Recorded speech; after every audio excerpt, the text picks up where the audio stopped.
السلام عليكم ورحمة الله وبركاته. حبايبي طلاب تالتة ثانوي، أهلا وسهلا بيكم. احنا خلاص دلوقتي في مرحلة النهاية، زي ما وعدتك أنا معاك إن شاء الله تعالى لحد ما تدخل امتحان الألماني بإذن الله تعالى. آخر جزئية كانت باقية لينا وحاجة مهمة جدا، اللي هو سؤال جراماتيك، اللي هو سؤال القواعد، وال11 سؤال اللي جايين في الامتحان وعليهم إن شاء الله 14 درجة أو 13 درجة على حسب توزيع الدرجات اللي عندنا. كلكم مش واحد بس، واحد واثنين وثلاثة وعشرة فيكم عنده مشكلة في الجراماتيك. أنا عايز اقول لك النهارده وابشرك ان اسهل سؤال ان شاء الله تعالى في امتحان الالماني هيكون سؤال القواعد. اسهل حاجه تحلها في الامتحان واقل وقت هياخد منك في الامتحان في الحل هو سؤال القواعد. ازاي؟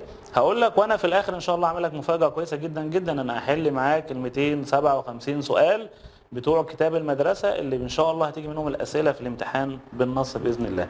يلا بينا، يلا نقول بسم الله كده مع بعض، تمام؟ ونبدا نشوف يا ترى احنا جايبين ايه.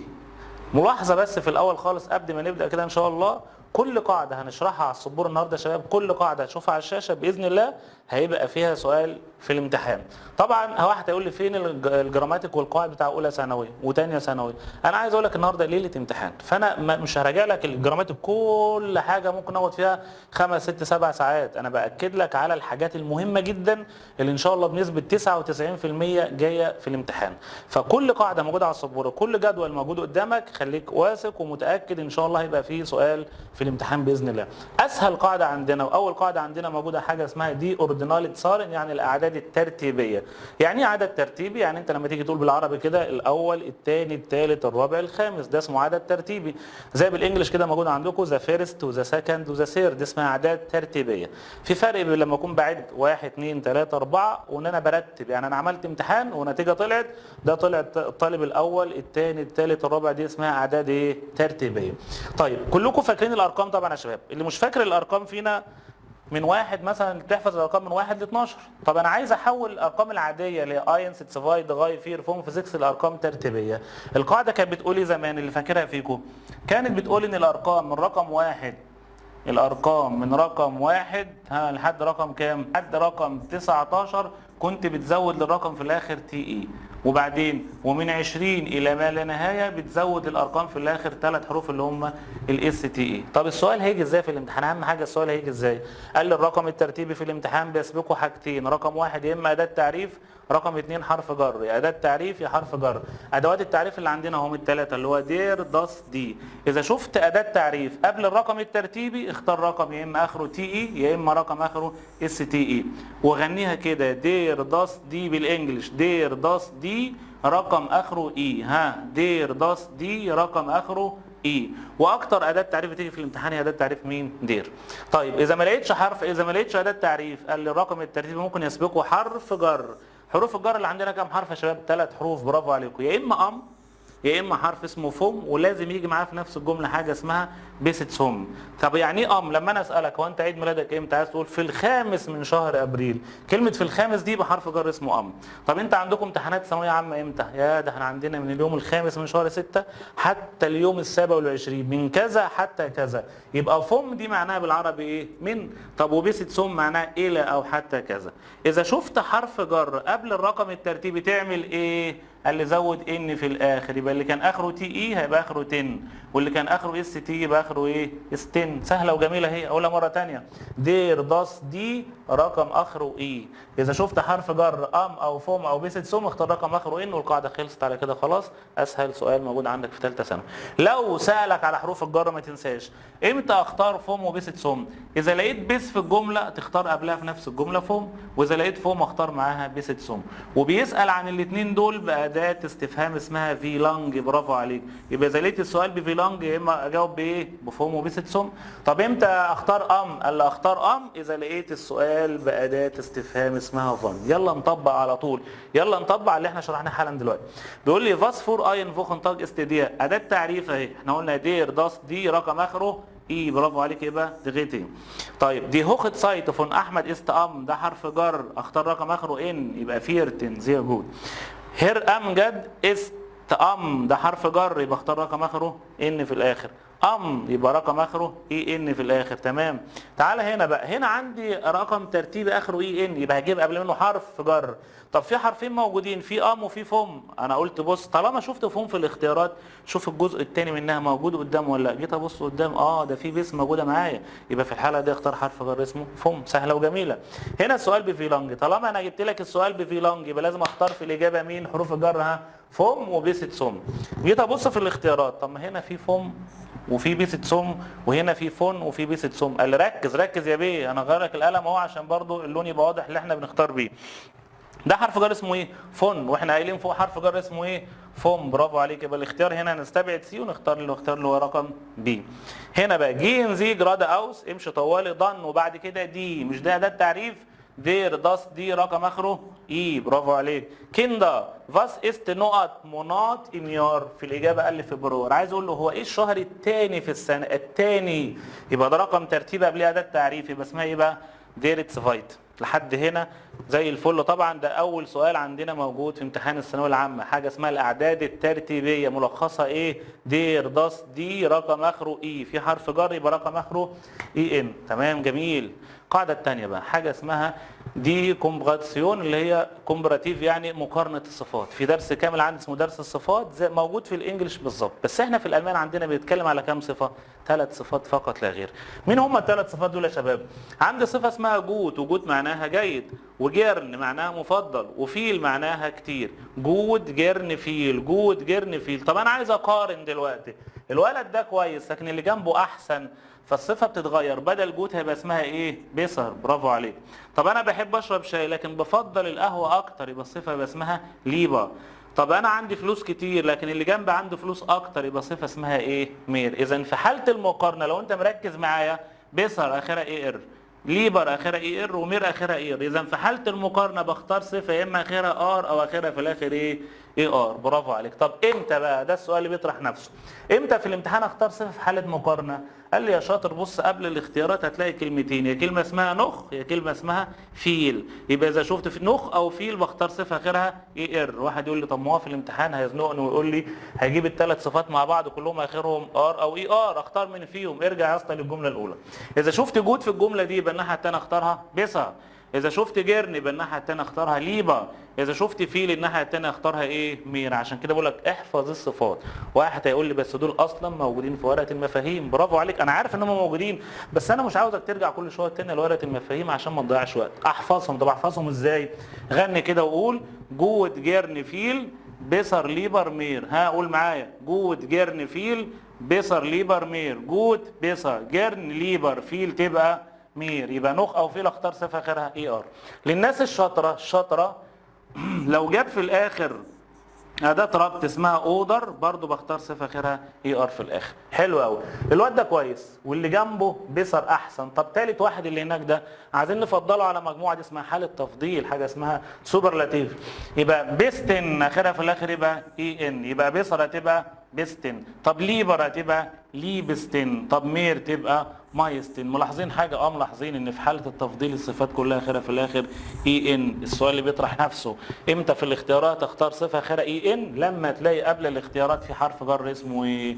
اسمه برافو عليك. يبقى اذا شفت اختار صفه اخرها اي ان. لقيت الثلاثه في الاختيارات ارجع للجمله الاولى، جود تبقى بيستن، جيرن تبقى ليبستن، فيل تبقى مايستن. والجدول كله ده هيبقى موجود قدامك في ورقه المفاهيم. ده تاني سؤال عندي في الامتحان هيجي بالشكل ده ان شاء الله. في ناس بقى اشطر شويه، واحد يقول لي طب يا هير في حته بقى انت ما قلتهاش، اللي هي ايه؟ يقول لي طيب لو جاب لي الفرق بين جوت وجيرن، جاب الاثنين في جمله واحده بس. مثلا يعني السؤال ده واحد بيقول لك ايه؟ مش عارفين نكتب فوق نكتبها تحت. واحد بيقول لي فاس است دو وجاب لي اختيارات، قال لي جوت ولا جيرن. لو جالي جمله بالشكل ده فاس است دو ماذا تاكل انت؟ جوت ولا جيرن؟ طب هو جاب الاثنين مع بعض، امتى اختار جوت وامتى اختار جيرن؟ ومفيش حاجه من اللي انت قلت عليهم موجوده في الجمله، مفيش ولا نخ ولا فيل ولا هنا هتحل على حسب المعنى. ايه المعنى اللي هنا بقى؟ عايز اعرف امتى اقول جوت واخواتها جوت بيسر بيستن، وامتى اختار جيرن ليبر ليبستن. قال لي هنا على حسب الفعل بتاع الجمله. بيقول لي فاس است اللي فيها دبل اس دي معناها تاكل. طالما لقيت كلمه تاكل يبقى انا بختار مين؟ جيرن ومشتقاتها. مين مشتقاتها؟ يا اما ليبر يا اما ليبستن. يبقى على حسب فعل الجمله هنا اختار حاجه اسمها جيرن. طب وهي فين الافعال دي؟ انا مجمعهم كلهم قدام سعادتك اهو. بص معايا، تختار جوت بيسر ام بيستن لما تلاقي فعل الجمله اسمه فيندن يجد، جفالن يعجب، باصن يناسب، او الزين يعني يبدو، وايز جيت يعني السؤال عن الحال. والناس الشاطره انا هزود لك عندك في فعل كمان اسمه كونن. الفعل كونن ده معناه يستطيع. اذا لقيت فعل من دول اختار جوت بيسر بيستن. حلو قوي. طب امتى اختار جيرن ليبر ام ليبستن؟ لو لقيت فعل من دول بقى اسن ياكل، تغنكن يشرب، مخن يفعل، موجن يحب. ممكن احفظ اللي تحت دول، احفظ ياكل ويشرب ويفعل. لو لقيتهم اختار جيرن ليبر ام ليبستن. لو لقيت اي فعل تاني اختار مينها؟ جوت بيسر ام بيستن. ده السؤال الثاني في الامتحان. عد معايا الاسئله اللي انا بديها لك النهارده. تاني سؤال عندي في حاجه اسمها مقارنه الصفات. وعشان خاطري عشان انا بحبك اهو، لما تيجي تحل في الامتحان لازم احدد اسم القاعده عندي ايه بالالماني، عشان لو حبيت ترجع لورقه المفاهيم تبقى عارف انت رايح فين. بمعنى لو انا بصيت في الاختيارات لقيت بيسر مير ليبر، يبقى الدرس ده الدرس يا شباب وانت بتحل في الامتحان ده مقارنه ايه؟ صفات. برافو عليك. يلا نحل مع بعض. تيمو زيت جوت. تيمو يبدو ان هو جيد النهارده. ابا ميت همد بالقميص زيت اير. هنا في جوت الناحيه الثانيه تبقى بيسر. برافو عليك. هنا في جيرن الناحيه الثانيه تبقى نخ ليبا. هنا في جيرن بس معاها مين؟ اختار حاجه اخرها ايه ان. طب هنا هتبقى ليبستن. برافو. ايش مخ فيل سبورت. في فيل اهي كتير الناحيه الثانيه معاها نخ، يبقى اختار اخرها تبقى مير. كويس قوي. ايش جه جيرن. في جيرن اهي الناحيه دي، الناحيه الثانيه هتبقى ام مين؟ برافو، هتبقى ليبستن. تعال نشوف السؤال ده. ميت تي شيرت بالتيشيرت اللي انت لابسه ده زيهز دو فيل جوت ولا بيسر ولا بيستن؟ هنا اصلا في حاجه اسمها فيل، وانا قلت طالما شفت فيل يبقى اختار حاجه غيرها اي ار. يبقى في الحاله دي اختار حاجه اسمها ايه؟ بيسر يعني احسن. شبيلز دو نقط تنس يا ابا ام ليبستن. في هنا ليبستن اهي، لما ترجع ورا الاصل بتاعها اسمه ايه؟ جيرن. برافو. هنا في بيستن الافضل، يبقى ترجع ورا تختار حاجه اسمها جود. طب هنا في ايه؟ تعال نبص في الجمله اللي هي رقم 17. ايش فين دي بايد بلوزن. انا شايف ان كلا البلوستين دول نقط. هنا في الاخر بيسر، لما ترجع ببيسر هيبقى حاجه اسمها ايه؟ جود. برافو عليك. فيلشن مانتل فيندست دو اللي كنت بقول لك عليها اهي. انهي بالطو اللي انت شايفه بيسا ولا ليبا ولا مير؟ الثلاث صفات اخرهم ار موجودين في الاختيارات، اختار من فيهم؟ قال لك يا شاطر على حسب الفعل بتاع الجمله اللي انا واخد تحت خط. فيندست دي بقى لازم اختار جوت واخواتها. مين اللي موجوده فيهم هنا؟ هتبقى بيسا. فيلشس كلايد شتيت، برضو شتيت من الحاجات اللي بتخليك تختار جوت. طب معاها هتبقى بيستن. برافو. فاس ماخس تدو نقط. هنا قال لي ليبستن، ترجع ورا تبقى جيرن. الدرس ده كلكم بتحلوا فيه صح تقريبا، ما حدش بيغلط بفضل الله في الدرس ده اطلاقا يعني. فيلشن روك فيندس تدو انهي جيبه اللي انت شايفها نقط. وفي الاخر ركز بقى معايا، هتقول لي ما الفعل فيندن هنا موجود صح، طب ما تمشي جوت وتمشي بيسر، عشان قلت لما تلاقي فندن اختار جوت واخواتها. طب اختار من فيهم انهي جيبه اللي انت شايفها كويسه ولا شايفها احسن. كمل يا اسطى الجمله لحد الاخر. قال لك دين غوتن اللي لونها احمر اوضه، او دين بلون اللي لونها ازرق. هنا في حاله مقارنه بمين؟ باودر، وانا كتبت فوق لما تشوف اودر في الاخر اختار صفه اخرها اي ار. برافو عليك. فيلشن سبورت انهي رياضه؟ ماخس دو نقط. هنا في اودر يبقى اختار حاجه اخرها اي ار في الاخر. زي جود. تمام. كمل معايا. فيلش هوزي كوستد انهي بنطلون اللي بيكلف نقط. هنا في اوضه يبقى اختار حاجه اخرها اي ار. فارس دو كرانك، وانت كنت مريض امبارح؟ قال له يا ابيتست، لكن دلوقتي جيت اسمي فيدر، لكن دلوقتي بقيت ايه؟ احسن، تبقى بيسر. برافو عليك. في فار اس اندنبرجن، كيف كان الحال في الجبال؟ من غير ما اكمل انا مش هكمل. هنا سؤال بي كاتبها لك فوق بفي، طالما في بختار جوتو واخواتها. هنا معانا يبقى في الحاله ده اختار حاجه اسمها بيستن، وده السؤال الثاني عندنا في الامتحان. خدنا قاعدتين، القاعده الاولى حاجه اسمها الاعداد الترتيبيه، السؤال الثاني بيتكلم على مقارنه الصفات. كده سؤالين في الامتحان بادئلك بالحاجات السهله جدا جدا جدا، وركز معايا واوعى تسرح عشان احنا دلوقتي الامتحان بعد يومين، فاحنا بنراجع مع بعض وبهدوء خالص وعلى مهلنا. القاعده الثالثه انا بادئلك بالحاجات السهله المضمونه في الامتحان، عشان اقول لك انت لو اتفرجت على ربع ساعه في الفيديو ده انت خدت 5 درجات في الامتحان، وممكن اكتر من كده كمان. ثالث واسهل قاعده عندنا حاجه اسمها ادوات الربط. ادوات ايه الربط؟ في الالمان عندنا في المنهج عندك في كام اداه ربط؟ 4. الاولى اسمها دن، والثانيه اسمها ابا، وعندي انت، وعندي اوضه. طب دن معناها لان، وابر معناها لكن، انت معناها واودر معناها او. ركز معايا بقى، انا قاسمهم نصين، دين وابر غالبا، وركز في كلمة غالبا، مش هختارهم في الامتحان غير لما الاقي جملتين في النص كوما. كل ما تلاقي جملتين بينهم كوما تختار انها اداة ربط، يا اما دين يا اما ابر، يا اما دين يا اما ابر. خلاص. طب لقيت الربط بين كلمتين ومفيش كوما في النص، يا اما انت يا اما اودر. ده اول حاجة قبل ما نشرح القاعدة خالص اهي. ادوات الربط الاربعه، اذا لقيت الربط بين كلمتين ومفيش كوما في النص، يا اما انت يا اما اودر. انا اجيب لك من الاخر، من الاخر، احنا بنراجع ليله الامتحان بكره او بعد الامتحان ان شاء الله. بقول لك لاحظ، كل ما تلاقي جملتين بينهم فاصله غالبا تستخدم ايه؟ يا اما ابر يا اما دين. طب انا لقيت الاثنين مع بعض في الاختيارات، قال ايوه، ما دين دي بستخدمها امتى؟ لما يكون في سبب وفي نتيجه. يا هر ايه، انا مش هتفرج على المحاضره دي علشان ما عنديش باقه.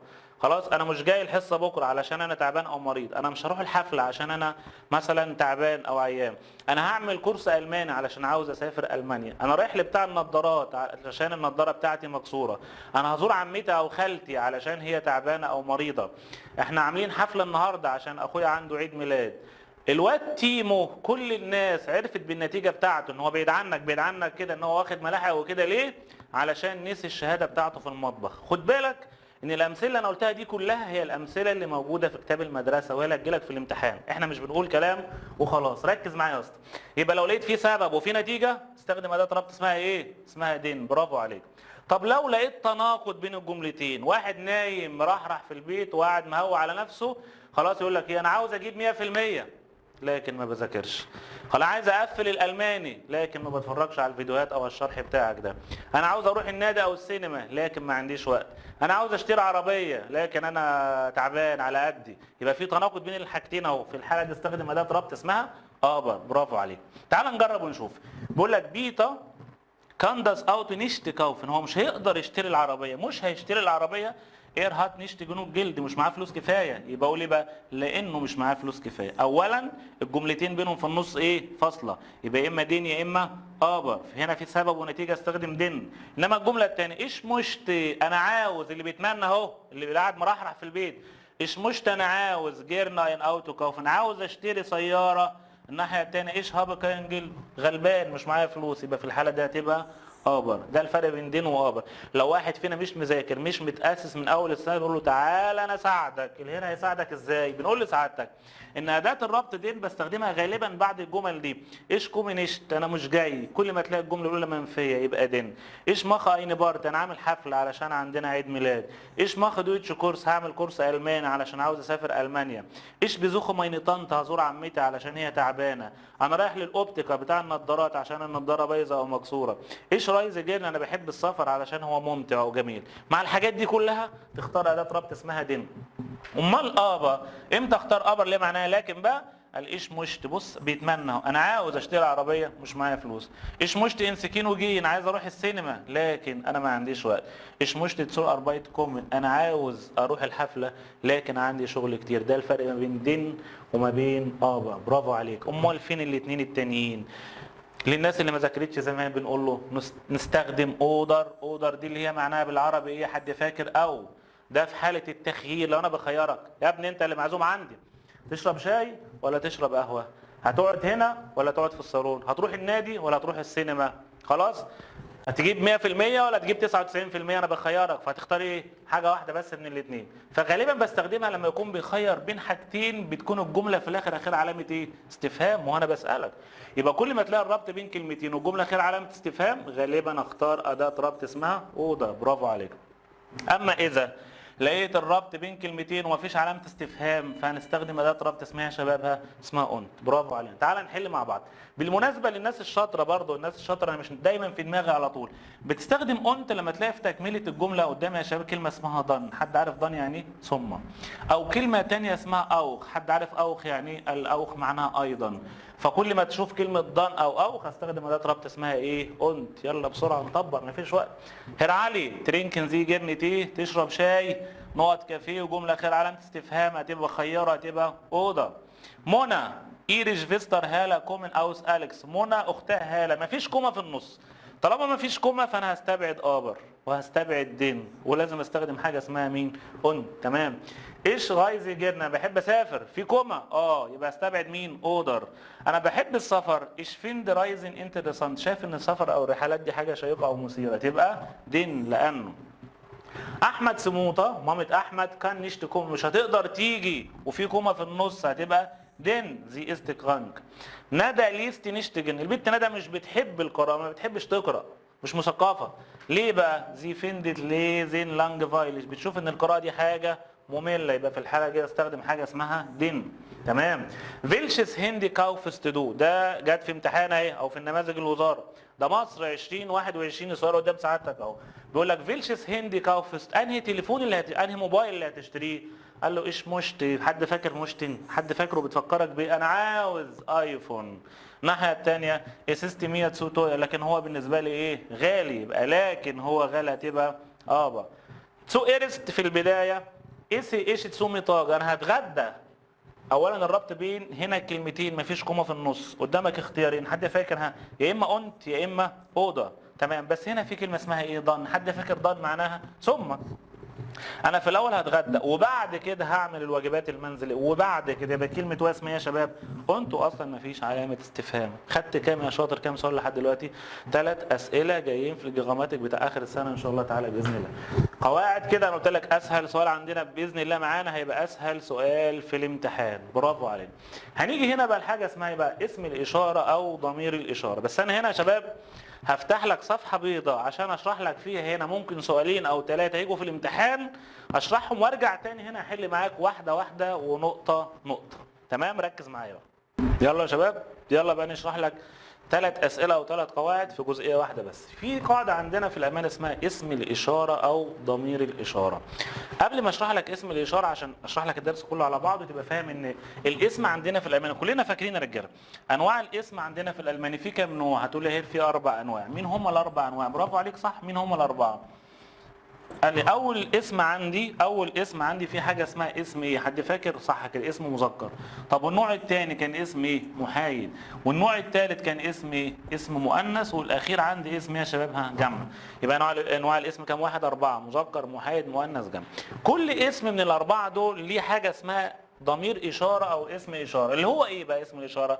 اللي هو اداه التعريف. مين فاكر الاسم المذكر اداته ايه؟ قال لي اداته دي. والاسم المحايد اداته دس. والاسم المؤنث اداته دي. والاسم الجمع اداته دي. برافو عليك. يبقى لما حد يسالك يعني ايه اسم اشاره بالالماني وتقول له هو ايه بقى الجمله اللي جايه دي بالعربي؟ هو التعويض عن الاسم باداه التعريف. هو التعويض عن الاسم باداه ايه؟ التعريف. فلو عندي كلمه مذكره وعايز اختار لها ضمير اشاره واسم اشاره هتبقى اداه التعريف اسمها دي. لو محايد هتبقى داس، لو مؤنث هتبقى دي، لو جمع هتبقى دي. لحد هنا 100 100. يبقى اسم الاشاره هو اداه التعريف. علشان كده لازم تحفظ الكلمات بالادوات. عندك مشكله في الاداه انا حليتها زمان وجبت لك صفحه واحده بس باهم الكلمات اللي محتاج فيها الارتيكل عندنا في ثالثه ثانوي. برافو عليك. يبقى اسم اشاره اختار اداه تعريف. طيب في اداه استفهام ثانيه اسمها اي. انا بقول لك مثلا انهي درس اللي هنشرحه النهارده؟ انهي قاعده اللي جايه في الامتحان؟ انهي بنطلون؟ انهي بلوزه؟ انهي جبه؟ كلمه اي دي اداه استفهام عندنا في الالماني. حد فاكر اسمها ايه؟ لا مش سامع صوتك لسه. برافو عليك. قال لي اسمها فيلش. يا هي اسمها فيلش. فيلش دي بتاخد نهايه في الاخر. مع الاسم المذكر بنسال عنه بايه؟ بفيلشر. برافو عليك. طب مع الاسم المحايد بنسال عنه بفيلشس. طب مع المؤنث بفيلش. وركز ان المؤنث والجمع زي بعض. اوعى الاقي واحد طالب براس حمار يختار مع الجمع ايه؟ ان. الجمع زي المؤنث بالظبط بياخد حاجه اخرها ايه؟ برافو. يبقى اداه الاستفهام اللي هي باللغه العربيه اي بالالماني اسمها فيلش. مع المذكر فيلشر. مع المحايد فيلشس. مع المؤنث والجمع اسمها فيلش. برافو عليك. عايز اجاوب انا على السؤال ده. انت قلت لي انهي جيبه اللي انت هتشتريها، فعايز اقول لك هذه. فين كلمه هذا وهذه بالالماني اسمها ايه؟ قال لي كلمه هذا وهذه سهله جدا اسمها ديز. وديز برضه بتاخد نهايه في الاخر. لما نسال بفيلشر لازم اجاوب الناحيه الثانيه بديزر اخرها اي ار. برافو عليك. طب المحايد لما يسال بفيلشس يبقى في الاجابه اجاوب بحاجه اسمها ديزس. طب الاسم المؤنث لما يسال بفيلشي غيرنا اللون ونجاوب بحاجه اسمها ديزا اخرها ايه في الاخر. الجمع زي المؤنث لما يسال برضه فيلش اجاوب بايه؟ بديز. ملاحظ حاجه؟ حد فيكم ملاحظ؟ ملاحظ ايه؟ ان دايما مع الاسم المذكر دايما بختار حاجه غيرها اي ار، حتى الضمير الشخص هيبقى اير اللي معناها هو.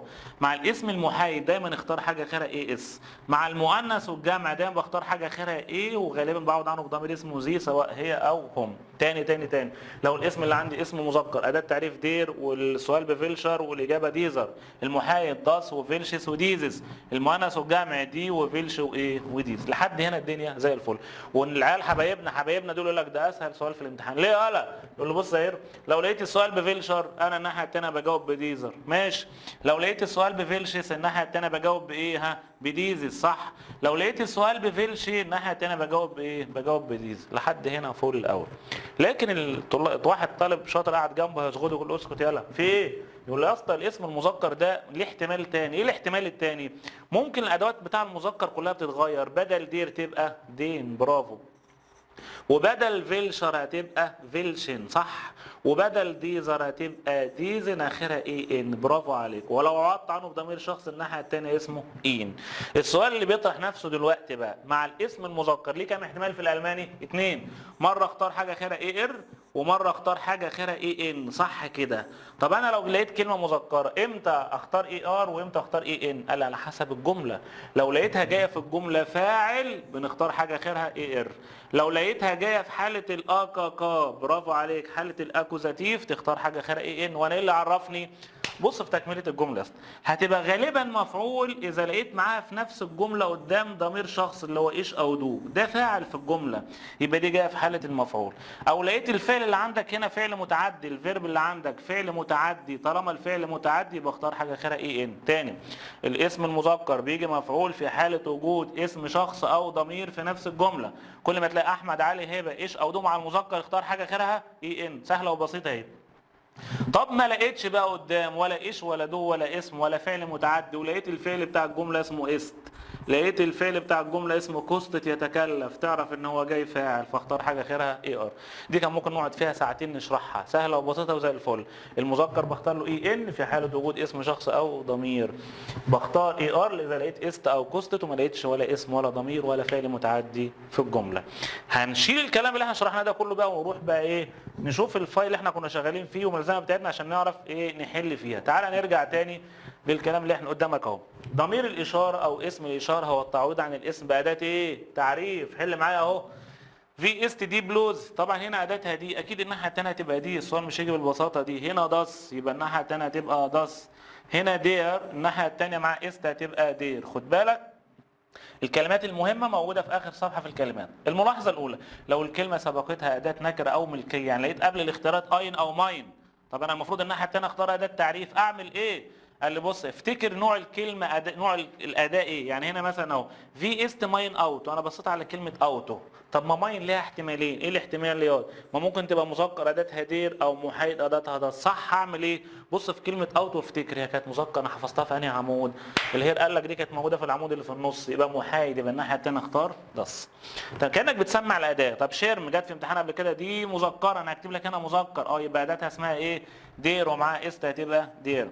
طب ماين بريلي، هنا بقى المؤنث ما فيهوش مشكلة، اشمعنى؟ عشان انا كاتب ماين اخرها ايه والكلمة اخرها ايه هتبقى مؤنثة اداتها دي، ما فيش اسهل من كده. الملاحظة اللي قلت لك عليها، تتحول الدير الى دين، الاسم المذكر تتحول الدير الى دين في حالة الاكاكا امتى يجي مفعول؟ عند وجود اسم شخص او ضمير في نفس الجمله، وغالبا الضمير يا اما دو يا اما ايش او اي ضمير تاني. يعني ممكن يجيب لك في الجمله فير بتيجي عادي خالص. كل ما تلاقي ضمير مع المذكر تعرف ان هو جاي مفعول. المثال اهو، داس است دي روك، هنا روك اداتها دير مذكره. طب الناحيه الثانيه جيت اقرا بقى فين دي ايش؟ الا ده في فاعل في الجمله هنا اللي هو مين؟ ايش، يبقى جاي مفعول تبقى دين، برافو. داس است دي روك، هنا اداتها دي، الناحيه الثانيه است ومفيش فاعل في الجمله، تبقى هي الفاعل هتبقى دي. ده تعبير الناس الشاطره قوي، بيقول لك في تعبير اسمه ايش فايس اس نيشت، يعني انا ما اعرفش بمعنى، بيقول لك في فيل، ده جه امتحان على امتحان المنصه اهو، في فيل كوستت نقط منتل، منتل ده مذكر هتبقى اداته، يعني هحل على طول هتبقى دي. قال لك كام سعر البلطو ده؟ فالناحيه الثانيه انا ما اعرفش، يبقى ايش فايس ايه، ما تقولش بقى اعوض عنه بضمير الناحيه الثانيه، لا هو التعبير على بعض ايش فايس اس نيشت. تمام، كمل معايا، كمل في نفس الجزئيه دي. تعالى يا باشا بقى، احنا قلنا ايه؟ فيلش اللي هي كان معناها ايه؟ اي، شرحناها كل ده اتشرح في الجزئيه اللي فاتت. فيلشر مع المذكر، فيلشس مع المحايد، فيلش مع المؤنث والجمع، فيلشن مع المذكر لما يجي ايه مفعول. برافو عليك. اذا سأل بفيلشر اجاوب بديزر او دير او اير. فيلشس يبقى ديزس او داس او اس. فيلش يبقى ديزي او دي او زي. فيلشن يبقى ديزن او دين او اين. امشي معايا واحده واحده. فيلشس فغاد، فيلشس دي محاي اس يبقى الناحيه الثانيه تبقى ديزس. اللي هيغلط في السؤال ده هيبقى بص هيزعل يعني. اللي هيغلط في السؤال ده في الامتحان يبقى كده راجل مش كويس. لان ده اسهل سؤال عندنا في الالماني كله. هنا في الاجابه ديزا وجايه فاعل، هنا هتبقى فيلشر. طاشي من غير ما ابص الناحيه الثانيه، الناس الشاطره دي مؤنثه اداتها دي تبقى فيلشي. روك دي مذكره، مع المذكر تقف، محدش تعبنا وقرفنا معاه غير المذكر فقط لا غير. مره يبقى فاعل ومره يبقى مفعول، فكل ما تلاقي مذكر اقف كده، اقف وبص لفوق خلاص وركز معايا. هنا مع مين؟ ايش يبقى جاي مفعول، يبقى في الحاله تبقى فيلشن اخرها اي ان. تمام. اللي كله بيقول لك عليها وبيلعب عليها اللي هي ايه؟ لاحظ ممكن يسال بفيلشر ويجاوب الناحيه الثانيه بديزن اخرها اي ان. طب ما صح، ما احنا قلنا الكلمه دي. اذا لقيت معاها اسم او ضمير، فيلشر مانتل استيتول. السؤال هنا فيلشر، اجري بقى الناحيه الثانيه كده من غير ما افكر واختار ديزر؟ لا طبعا. هنا معاها مين؟ ايش وفعل متعدي، يبقى في الحاله دي جاي مفعول تبقى ديزن. انتسوق بدله اداتها ايه يا شاطر؟ اداتها دير بس معاها دو تبقى جايه مفعول. نسال بمين؟ بفيلشن. طب لما اجي اجاوب الناحيه الثانيه جه معاها است فعل لازم ومفيش فاعل في الجمله هتبقى ديزر. اللي بعدها شيرم است جود، شمسيه مذكره ومعاها است تبقى فاعل يبقى فيلشر. الناحيه الثانيه نيمي ايش معاها ايش وفعل متعدي اللي هو الفعل نيمن تبقى ديزن اخرها اي ام. انا عارف انا بقول لك ايه كويس، عشان خاطري اسمع كلامي في اللي انا بقول لك عليه. لحد هنا ده الكلام اللي سهل جدا والسؤال مضمون في الامتحان. الناس الليفل الاعلى الفائقين ركزوا معايا في الجزئيه اللي جايه دي عشان جابها كتير قوي في كتاب المدرسه، واحنا شغلنا كله من كتاب المدرسه بفضل الله. قال لك في كلمات في الالماني المفرد والجمع نفس الشكل، هشرحها في دقيقه واحده بس. انت عارف ان كلمه كيند يا شباب معناها طفل، مفرد اداه الاصل، لما تيجي تجمعه الناحيه الثانيه هيبقى كيندا اخرها اي ار في الاخر. فالكلمات دي معروفه، انا حافظ المفرد لما الاقيه اتغير باي شكل زاد حرف او اتنين في الاخر اعرف ان هو جاي جمع. المشكله ان في كلمات ثانيه لما تجمعها ما بتتغيرش، يعني شكل الكلمه ما بيتغيرش، امال التغيير هيبقى في الاداه. يعني دي بلوفر لما اجي اجمعه هيبقى بلوفر زي ما هي. هنا كفر شنطه هتبقى كفر زي ما هي. كوجل شرايبر الناحيه الثانيه في الجمع ايه ده ايه ده ايه ده. طب اعرف ازاي المفرد من الجمع؟ واحد يقول لي من الاداه، اقول له انت حماريات. لا انا اصلا عايز الاداه. اداه ايه؟ انا عايزك في الامتحان تختار دير او دي مفرد او جمع. طب اعرف منين؟ قال لي غير باختصار شديد من الفعل اللي جاي بعديه. انا بقول لك انهي بلوفر عاجبك بيعجبك. الفعل مثلا اسمه جفلت، يبقى جفلت هنا معناها يعجب، الفعل اخره حرف ايه؟ تي، تبقى الكلمه مفرد. طب لقيت هنا مثلا جفالن جفالن جفالن اخرها ايه ان في الاخر تبقى الكلمه دي ايه؟ جمع. واحفظها كده، جفلت يجي معاها مفرد جفالن مع الجمع، جفلت مفرد جفالن ايه؟ جمع. دي الكلمات اللي عندك اللي بتمشي مفرد وتمشي جمع. ابدا حل معايا. بلوفر جفلت دي، هنا في جفلت بلوفر ايه؟ مفرد. وخلي بالك طالما في دير ضطيف يبقى فاعل، يبقى احنا هنختار نوميناتيف، هنختار فاعل مش هنختار مفعول. ما حدش يقول لي في ضمير في الجمله هنا، ده ضمير ايه؟ ده ضمير ضطيف ماليش دعوه بيه. انا لما يكون في ضمير فاعل ايش او دو اقول لك هنا جاي مفعول. طيب يبقى هنا عايز فاعل، ده مذكر هتبقى فيلشر عشان مفرد. تمام. طب هنا سأل بفيلشر يبقى الناحيه الثانيه برضه هيجاوب بايه؟ بديزر. هنا بلوفر نفس الكلمه ايه بس هنا جفالن اخرها اي ان يبقى الكلمه جايه جمع، وطالما جمع نسال عنها بفيلشي، والناحيه الثانيه في زند برضه جمع هتبقى ديزل. نقط كفر جهوغن، هنا جهوغن اخرها اي ان يبقى الكلمه دي جمع يبقى اسال عنها بفيلش اخرها ايه؟ كوجل شرايبر زند جود، جت في امتحان السودان دي كلمه جمع يبقى اسال عنها بايه؟ بفيلشي. والناحيه الثانيه جفالن هتبقى برضه جمع هتبقى ديز اخرها ايه؟ الجمل دي منقوشين واحده واحده من كتاب المدرسه، ودي حب يسوح فيها الطلبه كلها. قال له زيه مال دي بلوفا، بص على البلوفرات اللي هناك دي الناحيه الثانيه لو نقط بلوفر جفلت دي انهي بلوفر اللي عاجبك. هنا جابها جمع، الناس اللي بتستعجل اللي تاخد بالشكل هنا في دي يجي يقول لك اختار هنا فيلش اخرها ايه؟ لا طبعا هنا جفلت يبقى الناحيه دي جايه مفرد هتبقى فيلشر اخرها اي ار.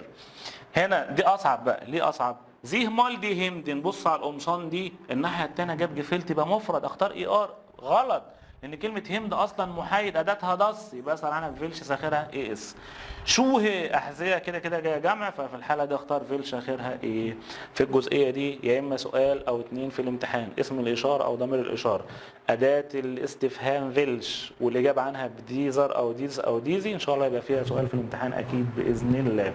نيجي لحاجه سهله جدا جدا، حاجه اسمها تصريف الافعال الشاذه. عندي فعلين في غايه الاهميه موجودين عندك اصلا، عليهم امثله في ورقه المفاهيم. هو الفعل موجن معناه يحب، والفعل فيردن يعني يصبح. اعرف بس حاجتين معناهم بالعربي، موجن يعني يحب، طيب وفيردن يعني يصبح. تاني حاجه محتاج تصريفهم مع الضمائر الشخصيه. تصريف موجن اصلا هتلاقيها موجوده في ورقه المفاهيم، الجدول ده موجود عندك في ورقه المفاهيم، فهتختار ايش ماج ماجست ماج موجن موجت موجن. تصريف فيردن فيردي فيرست فيرد فيردن فيردت فيردن. ايه الجديد اللي هنا؟ هو انا ينفع لما اجيب لك سؤال في الامتحان اجي اقول لك صرف مع ايش هتختار ماج وماجست ماج؟ ما ينفعش الكلام ده. امال هيعمل ايه بقى؟ وغالبا بيجي لي سؤال في الامتحان على الافعال دي، لما يجي لك سؤال على التصريف سواء الفعلين دول او اي فعل عادي او فعل شاذ او فعل ناقص او فعل اي فعل في الالماني كله يا جدعان، غالبا بيجيب التصريف على الكلمات اللي جايه دي، اللي هي ايه؟ يا اما يجيب عندك كلمه في اول الجمله والكلمه دي حاجه من الاثنين، يا اما مفرد يا اما جمع. فلو لقيت الكلمه اللي عندي مفرد يبقى صرفها مع مين؟ ها، مع اير واس وايه وزي. فلو عايز اختار يحب هتبقى ماج، لو عايز اقول يصبح تبقى فيرد. او الكلمه اللي جايبها عندي دي جمع يا شباب، جمع، فلو جمع صرفها مع زي هم، فاختار فعل اخر ايه ان في الاخر. برافو عليك. طب فين الكلمات المفرد والجمع؟ انا مريحك ومجمع لك الكلمات اللي بتيجي في الامتحان. كلمة من البني ادم او الانسان، فاميلي العيلة، فير اي سؤال بفير صرفه وكانه مين؟ حافظة الاغنية كانه اير. جفيستر اخت، ماين شولا ماين واحد بس، تخطى معناها ابنه، فرويندين معناها صديقه. كل دي كلمات مفرد هتاخد يا اما ماج يا اما فيرد. طب الكلمات الجمع اللي بتيجي في الامتحان، الي كل الناس، التا الوالدين، جيش فيستا الاخوات اولاد وبنات، مايني شولا مايني تبقى جمع، فغوين دي اصدقاء خلي بالك جمع، لويت الناس جمع. دي كلها كلمات جمع. اختار فعل اخره في الاخر ايه ان. انا مش سايب لك تفصيلا. برضه هنا بقول لك عادل انت دو، انت وعادل، انت واللي جنبك، اجمع انت يبقى معناها ايه؟ انتم، صح؟ وانتم طول عمرها بتاخد فعل اخره تي. طب عادل انت ايش؟ انا وعادل، انا اجمع انا يبقى معناها نحن فيا. برافو عليك. طالما في فير تختار فعل اخره ايه ان. ده لو جاب سؤال على التصريف تفضل حل. ده التقويم. دو زولست شبورت ماخن زونست نقط تسودك. هنا اتصرف مع ضمير واحد اسمه دو. طب طالما دو يبقى اختار فيرست اس تي. انف غيطاج نقط ايش، صرف مع ايش هتبقى فيرد اخرها ايه في الاخر. يلا يا بيه. مورجن نقط اس ريجنن، اس صرف مع الضمير اس مفرد هتبقى فيرد اول واحده. اللي بعدها تامر نمت دي ميديكامنت، ايه صرف مع ايه هو هتبقى فيرد اول واحده. ماينه تختار استجان امغيستوغا، انا اخت بنتي بتاكل في المطعم، زي على زي دي ملهاش حل. ايه واحد يجري، العيال اللي بتحل بسرعه بقى، اللي مستعجله عايزه تخرج بسرعه وتخرج من اللجنه عشان تجري تقعد على القهوه، لا يا بيه اهدى شويه. زي هنا جروس، يقول لك هنا زي احترام او زي هوم، اختار اي ان. لا، كل ما تشوف زي ارجع للجمله وشوف هي عايده على مين. عايده هنا على كلمه تخطى. تخطى يعني ابن بنت، مفرد ولا جمع؟ مفرد. يبقى هنا زي اصلا معناها ايه؟ هي. يبقى في الحاله دي مفرد هتاخد ماضي. لو انا شلت ماين تخطى قلت كده ماين التا، كلمة التا معناها الوالدين، دي هتبقى جمع كنت اختار ايه؟ اي ان. يبقى لما تلاقي دي في بداية الجملة ارجع شوفها مفرد ولا جمع. في تصريف الافعال الشاذة غالبا هيجيب لك سؤال في الامتحان. نيجي للقاعدة الجميلة. القاعدة دي الناس الطلبة الشاطرة كانوا بيشتكوا منها، بيقول لك أنا بتلخبط في الحتة دي. مفيش لخبطة إن شاء الله. عندي حاجة اسمها أفعال منفصلة، اللي هو الفعل بيتكون من مقطعين أو جزئين، بناخد المقطع الصغير ونوديه في آخر الجملة. الكلام هنا على كام فعل؟ 4 أفعال. الكلام ده هيتشرح عندنا في المنهج، موجود 3 مرات. كان في جزء في ثانيه ثانوي اللي انت فاكر يستيقظ ورتب حجره وبتاع. في ثالثه ثانوي في ابفارن اللي هو ينطلق، وابفليجن وابهولن. لما يجيب لي سؤال على الافعال المنفصله غالبا هيجي في الجزء ده، اللي هو عندي 4 افعال: ان مخن او اسمخن، ان يشغل او يطفي. فاكرين احفظ 2 واسيب 2، اركز مع ان واوس، ان يشغل او يطفي، ان يشغل او يطفي. يجوا مع مين ان واوس؟ قال له يجوا مع الاجهزه الكهربائيه ومع السجاير. بعيد عنك اجهزه كهربائيه وايه وسجاير. كل ما تلاقي جهاز كهربائي اهم قدامك اهو. فيرن زيهر هندي ليشت هايتسونج هيرد بوتاجاز بيجي في الامتحان كتير، وهايتسونج مهمه تمام. كول شرانك ولامبي ودروكر وفوتو اباغات وتسيجاريت. كل ما تلاقي كلمه من دول اشغل بان واطفي بايه؟ اوس. برافو عليك. طب ما لقيتش في جهاز كهربي في الجمله، عايز افتح الشباك، عايز افتح الباب، ده في كهرباء؟ مفيش. يبقى نفتح بمين؟ باوف، برافو، ونقفل بايه؟ بتسو. ما تنساش يا اسطى حته مهمه جدا جدا اللي هي ايه؟ ان ماخن يشغل. طب لو حطيت است ان، لو قلت لك المروحه دي است ان يبقى هي تكون بالفعل شغاله، دي مهمه جدا. طيب است اوس يعني المروحه تكون مطفيه. نفس الكلام الناحيه دي، كلمه اوف ماخن بتساوي اوفنن معناها يفتح برضه، ما تنساش. وتسو ماخن تساوي شليسن معناها يقفل، والتصريف الثالث جشلوسن. امتى استخدم اوف وتسو يفتح ويقفل؟ غالبا مع كلمه فينستر شباك، دي اهم كلمه عندي. وبوخ كتاب، تمام، واجزاء الجسم عندي اوجن وعندي موند، ومع الحاجات اللي جايه دي كلها. اذا لقيت اجهزه ان واوس، ما لقيتش اجهزه يبقى اوف وتسو. طب هات مثال يا رب. هحل معاك مثال خلاص وبعدين ارجع تاني. هنا بيقول لي داس راديو است زير لاوت، الراديو هنا صوته عالي. ايش فيل اس انا عايز اعمل له ايه بقى؟ الراديو صوته عالي يبقى هنطفيه. طب واحد يقول لي طب يا هير ايه ده؟ طب ما هنا جايب اوس وجايب ان، انت قلت لي لو لقيت اجهزه كهربائيه يا اما ان يا اوس، طب الاثنين موجودين اختار من فيهم. قال لا، ما انا جبت لك الكلمات اللي هتفصل معاك في الحته دي. انهي كلمات اهي؟ كلمه كالت معناها بارد، هايس عكسها معناها ساخن، وبتساوي كلمه فارم يعني الجو دافي. تمام، اهي فار موجوده اهي. هيل منور، دونكل مظلم، لاوت يعني الصوت عالي، ايش كان نشت زي انا مش قادر اشوف. لو انت ترجمت الكلمات دي هتعرف اذا كنت هتشغل ولا هتطفي، هتفتح ولا هتقفل. يعني واحد بيقول لك الدنيا برد النهارده، هتعمل ايه في الشباك؟ اقفل الشباك. طب جيت قلت لك الجو حر يبقى هنفتح الشباك، وهكذا. يبقى احفظ شويه الكلمات دول هتعرف تحل تحت. الراديو صوته عالي، هنعمل في ايه بقى؟ هتبقى طبعا دي غلط، خلاص يبقى نطفيه بمين؟ باوس. داست سما استقالت، الجو في الحجره بارد، هنعمل ايه في الشباك؟ نفتح، يبقى اوف، برافو. داست سمر استفارم، الجو هنا حر، يبقى هنعمل ايه في الشباك يا اسطى؟ اوف، يبقى نفتح الشباك. صح ولا انا ازاي؟ هنا غلط. داست سمر استقالت، الجو في الحجره برد، برافو، ايوه صح كده، يبقى نقفل الشباك تبقى تسو عندنا دي. طب الجو حر يبقى هنفتح الشباك بايه؟ اوف. ركز في دي عشان خاطر اللي هي فير كونن نشتزي، احنا مش شايفين، انا مش شايف. ما قالكش انا هعمل ايه، ده قال لك دي لمبه، اللمبه است تكون ايه؟ انا مش شايف اللمبه تكون مطفيه، تبقى اوس. تمام. وائل كان نشت ليزن، وائل مش قادر يقرا. بص قارن بين الجمله دي واللي فيها. وائل مش قادر، حضرتك هتعمل ايه في النور؟ يبقى نشغل النور تبقى ان. تمام. كل اللي فات ده كوم، والحته اللي جايه دي كوم تاني خالص خالص خالص. هشرحها لك في حته صغيره يا جماعه بعد اذنكم. السؤال اللي هيجي في الامتحان ان شاء الله غالبا هيجي في الحته دي. سيبك من كل اللي فات ده، فرق بين الجملتين دول. في سؤال هيجي لي بالفعل، في حاجه اسمها سؤال يبدا بيها يا شباب بالفعل. لو السؤال بدا بالفعل زي كده، واحد بيقول لي سؤال صغير اهو، است داس فينستا، الشباك اوف. ده سؤال يا جماعه اخره علامه ايه؟ استفهام. طب بادئ باست، يبقى السؤال ده معناه بالعربي هل يكون هو الشباك اللي قدام سعادتك ده مفتوح؟ طب انت هترد عليه تقول له ايه؟ هتقول لا، على حسب بقى، على حسب الاجابه. ممكن اقول له يا، وممكن اجاوب بحاجه تانية اسمها ناين. برافو. لو انا جاوبت بيا هتقول لي يا است هو يكون ايه؟ هل الشباك مفتوح؟ ايوه هو ايه؟ مفتوح. يبقى اجيب نفس المقطع اللي فوق، انا هغير اهو عشان اجيب نفس المقطع اللي فوق اللي هو مين؟ اوف. تمام. طب لو جاوبت بناين يبقى ناين لا، اسست هو مقفول. طب عكس اوف انت حافظ اسمها ايه؟ اتسو. برافو عليك. ده اسم سؤال بدا بالفعل معناه بالعربي هل. فرق بين الجمله دي يا شاطر وبين الجمله الثانيه اللي هي جمله الامر. انا اقول لك ولا انت ده اللي هناك ياض مخ داس فينستر اوف، ولا والجمله كان علامه تعجب. افتح الشباك ياض، افتح الشباك. فانت انا مش عارف انت هتشوفه هنا في اللي انا كاتبه ده ولا لا، بس يعني نحاول نوريك. افتح الشباك، فانت رديت عليه وقلت له سلامة الشوف يا ايه؟ ابر، لكن استشون هو بالفعل ايه؟ انا اقول لك ولا ما تفتح الشباك، فانت قلت لي بس الشباك اصلا يكون ايه؟ مفتوح. يبقى في الحاله ده اختار نفس المقطع اللي فوق اللي هو مين؟ اوف. والسؤال في الامتحان هيجي في الجزئيه دي، يا اما سؤال بادئ بالفعل يا اما جمله ايه؟ امر. وما تنساش عشان خاطر ان الهير ركز لك عليها. تعال نشوف الاسئله اللي جايه عليه. من اول هنا هو 69 بيقول لك ايه؟ است داس ليشت ان، هو النور شغال؟ قال له ناين، اسست ايه؟ يبقى مطفي. عكس ان هتبقى اوس. تمام.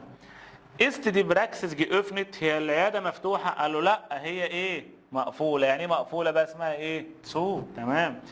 هنا جمله امر اهي، مخدص هندي اوس، اطفي تليفونك. قلت لي لكن اسست شون هو بالفعل ايه؟ مطفي. والله هتبقى اوس. ماخن زي بيت داس راديو نقط، جت في الامتحان. من فضلك اعمل ايه في الراديو؟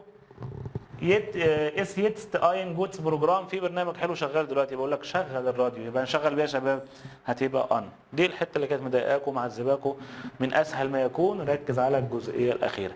نخرج منها عشان ليها علاقه بيها، ندخل في حاجه اسمها الطلب المهذب. طلب ايه يا رجاله؟ ايوه طلب مهذب. طلب المهذب، طلب مهذب انت بتطلب من حد حاجه، فالطلب المهذب لازم يبقى فيه حاجتين عنصرين. رقم واحد حاجه اسمها فعل مساعد، الفعل المساعد عندي حاجه اسمها فوردن او فعل تاني اسمه كونتن، يا فوردن يا كونتن، بس كده قال لك لا. ولازم اخر الجمله يجي مع فعل في الانفينيتيف. يعني ايه انفينيتيف؟ يعني فعل في المصدر، والجمله اخيرا علامه ايه؟ استفهام. ده شكل الطلب المهذب. يبقى لازم في حاجتين، فعل مساعد وفعل في المصدر، فعل مساعد وفعل في المصدر. الفعل المساعد اللي عندي يا اما فوردن يا اما كونتن، لو الاختيار جه في الاخر بختار فعل اخره في الاخر ايه ان عشان ده المصدر. طالب هيجي يسال يقول لي طب ايه الفرق بين فوردن وكونتن لو جم الاثنين مع بعض، ومعناهم ايه بالعربي؟ معناهم بالعربي يعني تقدر حضرتك، ممكن حضرتك، انا عايز افتح الشباك ده، فاقول لك تقدر لو سمحت تفتح الشباك اللي هناك ده، ممكن تفتح الشباك. فكلمه هل من الممكن او تقدر حضرتك دي يا اما فوردن يا اما كونتن. طب ايه الفرق بين الاثنين؟ قال لي مفيش فرق، الاثنين بنفس المعنى ونفس الاستخدام، الفرق الوحيد في التصريف، انك لما تيجي اول الجمله تجيب فعل مساعد لازم تصرفه مع الضمير اللي عندك، مش هتلاقي غير 3 ضمائر بس، يا اما دو فتصريف الفعل بقى اسمه فوردست او كونتست. طب اذا لقيت ايه تختار فعل اخره تي، فوردت او كونتد. طب لو لقيت زي جروس احترام، فوردن او كونتن، ودي اسهل حاجه عندي اهو. كونتست او فوردست دو عشان في دو خدت فعل اخره اس تي. طب كونتت وفوردت عشان اير، كونتن وفوردن عشان زي. طب لقيت الاختيار جه في الاخر لازم اختار فعل ريباريرن اخره في الاخر ايه ان عشان ده فعل في المصدر. برافو عليك. السؤال هنا على فكرتين ما فيش غيرهم، يا اما يقول لك صرف كونتن وفوردن يا اما الاختيار جه في الاخر. المشكله لو الاختيار جه في الاخر هيجيب لك 4 اختيارات كلهم في الانفينيتيف في المصدر، كلهم اخرهم ان، تختار على حسب معنى الجمله. ودي بترجع الناس اللي حافظه كلمات، مش هسيبك انت مش حافظ كلمات اقول لك طيب تعالى الاشهر الانفينيتيف، اشهر حاجه في المصادر اللي ممكن اختارها في الاخر ايه. لو لقيت كلمه تشنيكا فني صيانه اقول له شيكن، ممكن تبعت لي فني صيانه. طب لقيت كلمه بريلي او اور في كلمه نظاره او ساعه اقول له ممكن لو سمحت ريباريري انت تصلح النظاره او الساعه دي. لقيت كافيه قهوه اقول له كوخن. لقيت فلوج رحله طيران او فلوج تيكت تذكره طيران اوعى تقول له سافر. ماليش واحد حمار اول ما اشوف كلمه فلوج هنا رحله طيران او تقول له سافر اقول لك من فضل سافر لي رحله، لا طبعا هتقول لي بوخن يعني احجز او ريسيرفيرن يعني يحجز رحله. لقيت كلمه ريشنونج فاتوره اقول لك بيت صالد من فضلك اعمل ايه؟ ادفع الفاتوره. تعال نحل مع بعض. هنا في دو كونتست، الاسئله السهله دي احنا بنبدا بيها عشان نحسسك ان الدنيا كويسه وانك هتقفل باذن الله. في ايه يبقى كونتنت، في زي يبقى طب ما هنا في 3 افعال اخرهم اي ان، انا قلت ده طلب مهذب سؤال وفي الاجابه يجرني يبقى عايز فعل مساعد اللي هو كونتنت. تعالى للمهم بقى، كونتنت زي بيت داس فينستر، ممكن الشباك ده الاختيار جه في الاخر اختار فعل في المصدر اخره اي ان.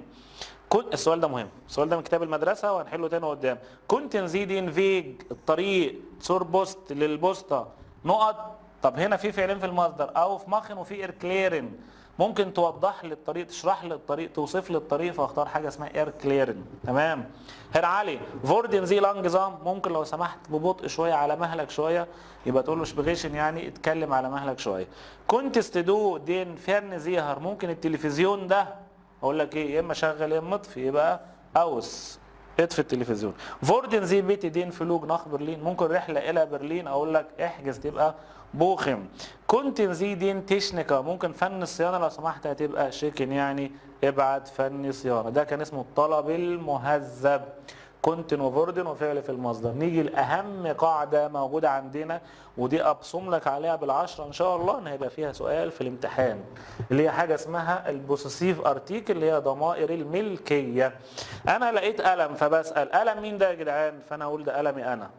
لا ضمير صحي، لا ده قلمك ايه؟ قلمك انت، لا ده حاجته هو، لا ده حاجتها هي، ده بيتنا احنا، لا ده حاجتكم انتم، ده حاجتهم هم، او بتكلم حد كبير تقول له دي حاجه حضرتك.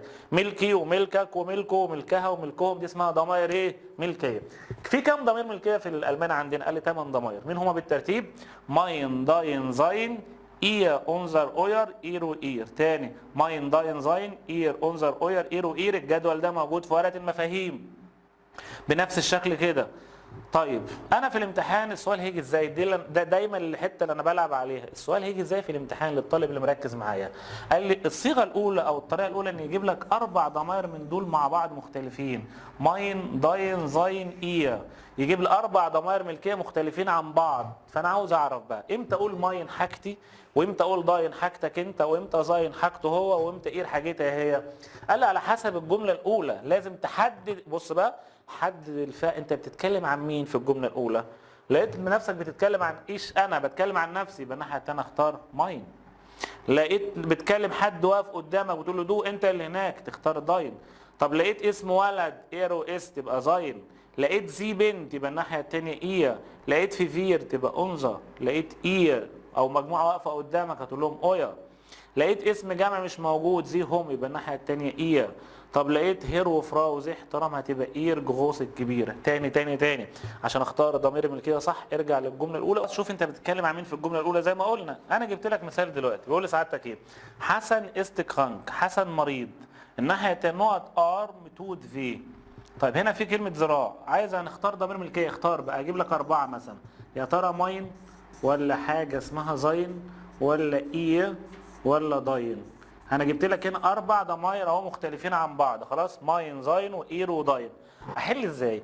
ارجع للجمله الاولى شوف انت بتتكلم عن مين. انا هنا بتكلم عن مين يا شاطر؟ حسن. حسن ده اللي هو مين؟ هو برافو عليك اللي هو الضمير اسمه ايه؟ اير.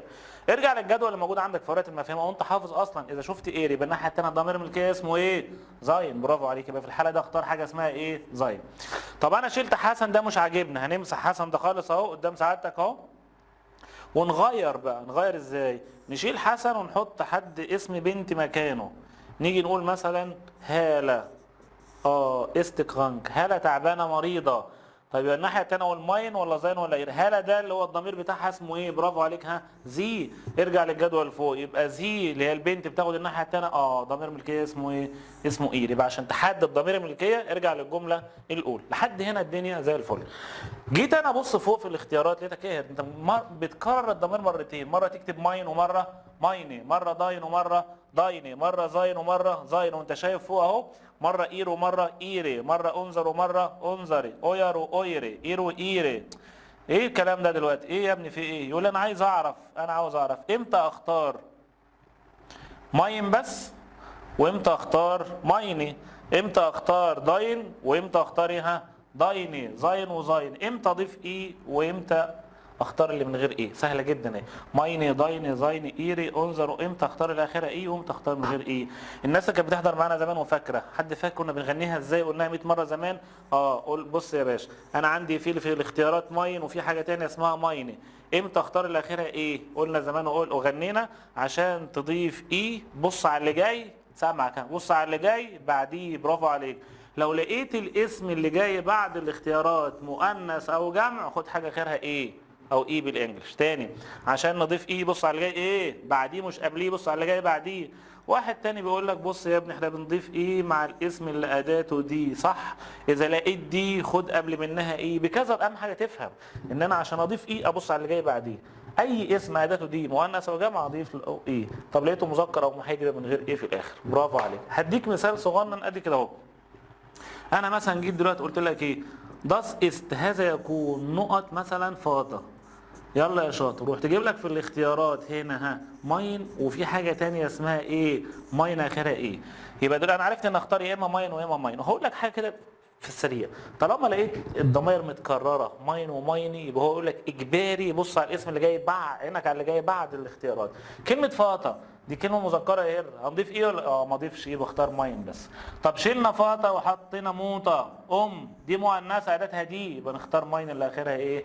ايه في الاخر. برافو عليك. عشان نضيف ايه بص على اللي جاي بعديه. تمام. طيب برضه في تحديد الضمير انا قلت لك ارجع شوف انت بتتكلم عن مين في الجمله الاولى وانا كاتب بالعربي اهو. مع انا تبقى ماين، اسمه وبعديه فاصله يبقى داين، ولد يبقى زاين، بنت تبقى ايه، لقيت فير نحن يبقى انظر، اسم جمع وبعد كومه تبقى اويا. ده مختصر الكلام كله خلي بالك. تمام. لقيت اسم جمع يبقى ايه، لقيت مثلا هيرو وفراو تبقى برضه الناحيه دي جايبها لك بطريقه ثانيه. ايه الطريقه الثانيه؟ بقول لك اهو في السريع اهو. لو لقيت اسم ولد في الجمله يبقى الناحيه الثانيه زاين او زاينه. لقيت اسم بنت من غير كوما اير وايري، لقيت اسم جمع من غير كوما يبقى اير وايري برضه تمام. طب لقيت اسم وبعديه كوما سواء ولد او بنت يبقى اختار داين او داين. طب لقيت اسم جمع وبعد كوما يبقى اوير او اويري، لقيت هير وفراو بعدها كوما يبقى اير واير، برضه هيساعدك في الحل بسرعه. اذا لقيت سؤال واجابه، السؤال بداين او دايني يبقى جاوب بماين او ماين، السؤال باير احترام اير اول حرف كبير يبقى الناحيه الثانيه اختار اجاوب بماين او ماين. اذا لقيت السؤال باوير او اويري يبقى الناحيه الثانيه اجاوب بانظر او انظري. دي اسمها البوسيسيف ارتيكل اللي هي ضمائر الايه؟ الملكيه تمام. طيب هاجي احل دلوقتي، بس قبل ما احل هنا يا جماعه برضه عشان نبقى خلصنا الجزئيه دي كلها، خد بالك ان انت ممكن تلاقي ضمير ملكيه اخره في الاخر ايه بقى؟ اخره اي ان. اخره ايه؟ اي ان. ازاي؟ مش هنا كان في ماين ومايني؟ صح عشان نبقى خلصناها كلها مره واحده. قال لي هتظهر لك نهايه ثالثه كمان. ازاي؟ قال لي يبقى في حاجه اسمها ماينن وداينن وزاينن وايرن وانظرن واويرن وايرن وايرن جوز اخرها اي ان. الناس الشاطره عارفه ان دي حته اسهل جزئيه اصلا. ازاي؟ امتى اضيف اي ان لضمير ملكيه؟ مين فاكر يا شباب الناس اللي قاعده كده بيتفرج علينا؟ امتى اضيف اي ان لضمير ملكيه؟ سامعك بتقول ايوه. بضيفها في حاله واحده بس اللي هي حاله الاكاكا. شاطر يا ولا. يعني ايه اكاكا يا هير؟ في حاله الاكوزاتيف اهي بنختار ضمير ملكيه زي مثلا ماينن اخرها ايه ان في الاخر. الكلام ده في حاله واحده بس، هي حاله الاكاكا اللي هي حاله الاكوزاتيف، حاله المفعول به. بس بشرط، ايه هو الشرط ده؟ ان يكون بعدها اسم مذكر. اسم ايه يا اسطى؟ اسم مذكر. ايه ده؟ مذكر بس؟ مذكر بس. يبقى الاسم المذكر لو جه مفعول اختار له ضمير ملكي اخره في الاخر ايه ان. على سبيل المثال اهو ايش انا بزوخي، انا هزور نقط انكل، انا هزور عمي. تعال نحل يا اسطى الجمله دي. هنجيب لك اختيارات بلون مختلف سيج. قال لك هتختار هنا ماين، اللون ده ما بيظهرش خلي بالك انا عارف، ولا مايني بس انت هتشوف عشان انت قلبك طيب هتشوف، يلا، ولا ماينن. مين فيهم صح؟ تعال نشوف. انا هزور عمي ماين مايني ماينن. قال لي يا باشا كده انا هزور عمي. هي الجمله كلمه انكل دي اللي انا هختار لها ضمير ملكيه فاعل ولا مفعول يا اسطى؟ قال لي مفعول. وايه اللي عرفك يا ابني ان هي مفعول به؟ قال لي هنا عشان في فاعل في الجمله. قال لي بص انا برتب الجمله، ادي الضمير رقم 1 والفعل المتعدي رقم 2، وهنا كلمه انكل جايه رقم كام؟ 3، غالبا جايه مفعول. ماشي. واحد تاني يقول لي ما في فاعل في الجمله اللي هو مين؟ ايش؟ طالما في فاعل في الجمله يبقى الاسم ده جاي في حاله ايه؟ حاله الاكاكا. برافو عليك. واحد تاني يقول لي عشان في الفعل بيزخن ده فعل متعدي. صح. اهم حاجه ان كلمه انكل جايه في حاله المفعول. طب نوعها ايه بقى؟ مذكر. المذكر بس اللي اختار معاه حاجه اخرها في الاخر ايه يا جدعان؟ اخرها في الاخر اي ان. شاطر يا ولد. يبقى في الحاله دي ماينن. يعني انا هنا لو هزور طنطي عمتي مفيش الكلام ده. دي مؤنثه هتاخد حاجه اخرها ايه على وضعه. المحايد والمؤنث والجمع على وضعه ما بيتغيرش. امال مين اللي بيتغير وتعبنا معاه وقرفنا معاه؟ الاسم المذكر فقط. يجي واحد قاعد كده لسه داخلين على الفيديو دلوقتي يقول لك بس انا عندي مشكله ثانيه. هي الارتيكل. انا عارف ان ده جاي مفعول بس انا مش عارف الاداه بتاعته. اقول لك خد الحته دي من الهير، ركز معايا يا بيه. يعني جزئيه. قال لك الكلمات المذكره اللي بتيجي غالبا في حاله الاكاكا موجوده في كتاب الاربايت سبوخ، كتاب التدريبات. هم 4 كلمات في غايه الاهميه. بابا جاي، بغبغان. فاكرين انتوا 3 ورقات وبغبغان. بابا جاي بغبغان. فين ال3 ورقات؟ باسبور. في كلمه ثانيه اسمها فورر شاين معناها رخصه قياده. والورقه الثالثه هي اسمها اوس فايس معناها بطاقه. وممكن ازود لك كلمه مانتل، كلمه شتفت. في كلمات كتير مذكره لكن اهم 4 كلمات هم باسبور، فوررشاين رخص، او سفايس بطاقه، بابا جاي بغبغان. الكلمات دي كلمات مذكره وبتيجي في حاله الاكاكا وانت مغمض في الامتحان اختار لهم ضمير ملكيه اخره في الاخر اي ان. مش سايب لك حاجه، كل حاجه بفضل الله موجوده معانا هنا. ابدا يا باشا نحل مع بعض. يلا نغير لك تاني، انا مركز معاك. لون القلم في ايش؟ خلاص يبقى ماين او ماين، مفيش غير ماين. هير ايفانو ده ده اسم مذكر صح ومعاه هير. طب الجمله دي في كوما ولا مفيش كوما؟ مفيش كوما. احنا قلنا في كوما في احترام. مفيش كوما زي ما انت قلت كده مفيش احترام. اعتبره شخص مذكر عادي هو. يبقى الناحيه الثانيه اما زين اما زين. طب هنا في كلمه فغاو مؤنثه يبقى اختار زين اللي اخرها برافو عليك. في ايش؟ مفيش غير ماين اللي موجوده. اشرف اسم ولد يبقى يا زيني، مفيش غيرها موجوده، من غير ما افكر الموضوع انتهى. فلوريان، خد بالك في الاسماء فلوريان وسيمون اسماء اولاد في كتاب المدرسه. فلوريان وسيمون اسماء اولاد وانا جايبهم لك تحت ما تقلقش. فلوريان ولد يبقى يا زين يا زين، ابص على اللي بعديه جمع تبقى زيني زي وجود. ندى بنت يبقى ايري ايري مفيش غيرها موجوده. فراو باور احترام، اير وايري ده مذكر تبقى اير. كندر واقفين قدامي دي على فكره اهم واحده وارخم واحده. كندر اسم جمع واقف قدامك هتقول حاجتكم انتم لاير، يبقى في الحاله ده اختار مين بقى؟ اويري ولا اويرين؟ دي كلمه جمع يا جماعه تبقى اوير اخرها ايه في الاخر. توت داين السؤال بداين وانا مغمض الناحيه الثانيه تبقى ماين. السؤال بايغ احترام الاجابه تبقى ماين. برافو عليك. تعالى لحاله الاكاكا اهي موجوده قدامك. ايش فراج انا بسال نقط ليغا، كلمه ليغا مذكر جاي مفعول تبقى ماينن. هنا بقى ايش بيزوخ نقط انكل مذكر مفعول يبقى اي ان. بابا جاي مذكر مفعول تبقى زين. مش محتاجه تفكير خلاص. انا قلت زمان للناس برضو اللي بتحضر معانا قلت لهم غالبا الكلمه دي ليك انت والله عشان بس بسهل عليك. غالبا لما تلاقي في الاختيارات ماينن اي ان خلي دايما اي ان ده الحاجه الاخيره اي ان الاحتمال رقم واحد بالنسبه لك. يبقى انت لو انت غشيم خالص وانت مش مذاكر اي حاجه ومش عارف خليه احتمال رقم واحد. طب انت عارف هتقول لا ما راح اشوف اختبر الجمله بقى اي ان يبقى دي كلمه مذكره وجايه مفعول يبقى اي ان يبقى انت بتختار وانت عارف. واحنا قلنا امتى بتيجي ايه اختارها حاجه اخرها اي ان. فورا شاين كلمه مذكره وجايه مفعوله تبقى من غير ما افكر تبقى ايرن. نيمس تدو نقط باسبور مذكر تبقى داينن. هير اكرم احترام نقط منتل كله هنا الاي غوص في الجله. منتل مذكر مفعول تبقى ايرم. ما تنساش شوف الحته دي اهو. ما تنساش ان مانويل وباول ولارس وسيمون فلوريان وسيمون ولارس وباول ومانويل اسماء اولاد عشان الناحيه الثانيه اختار زين او زينين. انما كورينا وليا وباولا ومانويلا اسماء اولاد. الحته دي فيها تركايه صغيره. ماينش فيستر زيد جيرن فيلم ميت احمد حلمي. اختي بتحب تتفرج على افلام احمد حلمي. يدس فوخن اندي كل نهايه اسبوع شاوت زي نقط فيلم ان بتتفرج على افلامه. بتكلم هنا على مين؟ على احمد حلمي. يبقى الناحيه الثانيه زيني بعدها جمع تبقى زيني. هاست دو اونكلز فيرين فونونج جزيهن. اتفرجت على شقه عمك يا بتاع المصيف.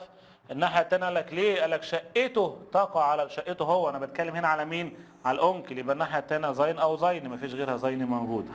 هلو ديانا في جيتس دايناموتا يتست. كيف حال مامتك دلوقتي؟ بيسها ابا نقط ارمي تو نغفي.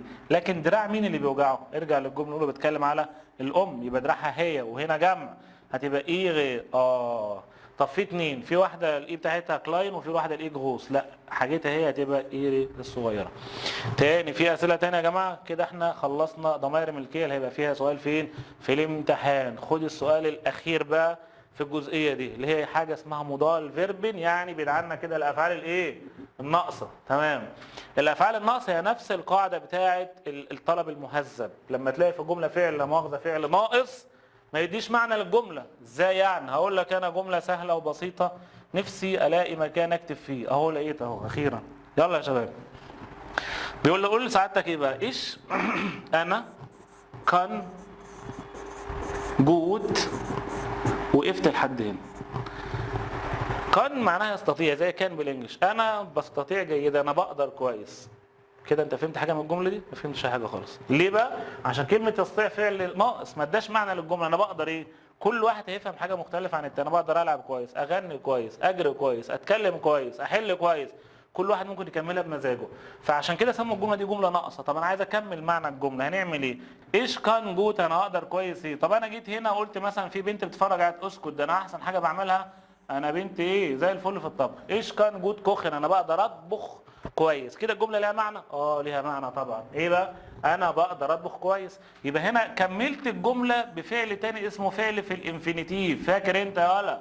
فعل في المصدر يعني فعل اخره في الاخر ايه؟ اي ان. يبقى انت كل ما تلاقي فعل ناقص جاي في الجمله رقم 2 في الاخر اختار فعل في الانفينيتيف في المصدر والعكس. يبقى لقيت مصدر اختار ناقص مصدر ناقص مصدر ايه؟ ناقص. برافو عليك حلو قوي. الفعل الناقص اللي بيجي في الجمله هنا رقم 2 غالبا لازم اصرفه مع الفعل اللي موجود في اول الجمله عندي. ولو الاختيار جه في الاخر اختار زي ما اتفقنا فعل في المصدر. طب الناقصين في الالماني قد ايه؟ كتير طبعا. زي ما قلنا الناقصين ايه؟ كتير جدا. لكن في اللغه الالمانيه كام واحد ناقص؟ 6 بس ناقصين.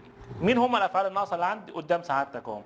مشتن، فولن، كونن، موسن، دورفن، زولن. هي دي الافعال الناقصه اللي موجوده في اللغه الالمانيه. من الاخر يا شباب، السؤال في الجزء عشان كتيره بس انا هلخصها لك واجيب لك الناهيه من ابو ناهيه زي ما بيقولوا كده، اللي هو ايه بقى؟ الافعال الناقصه 6.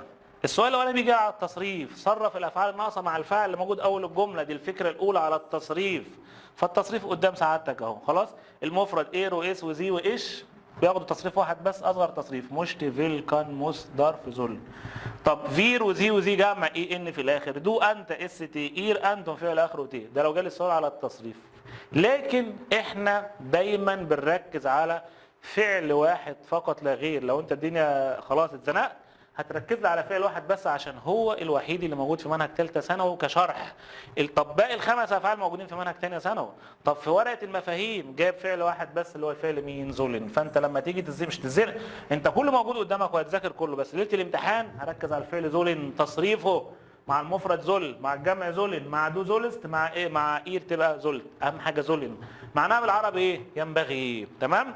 يبقى اكتر فعل مهم في الافعال ال6 والفعل مين يا شباب؟ زولن.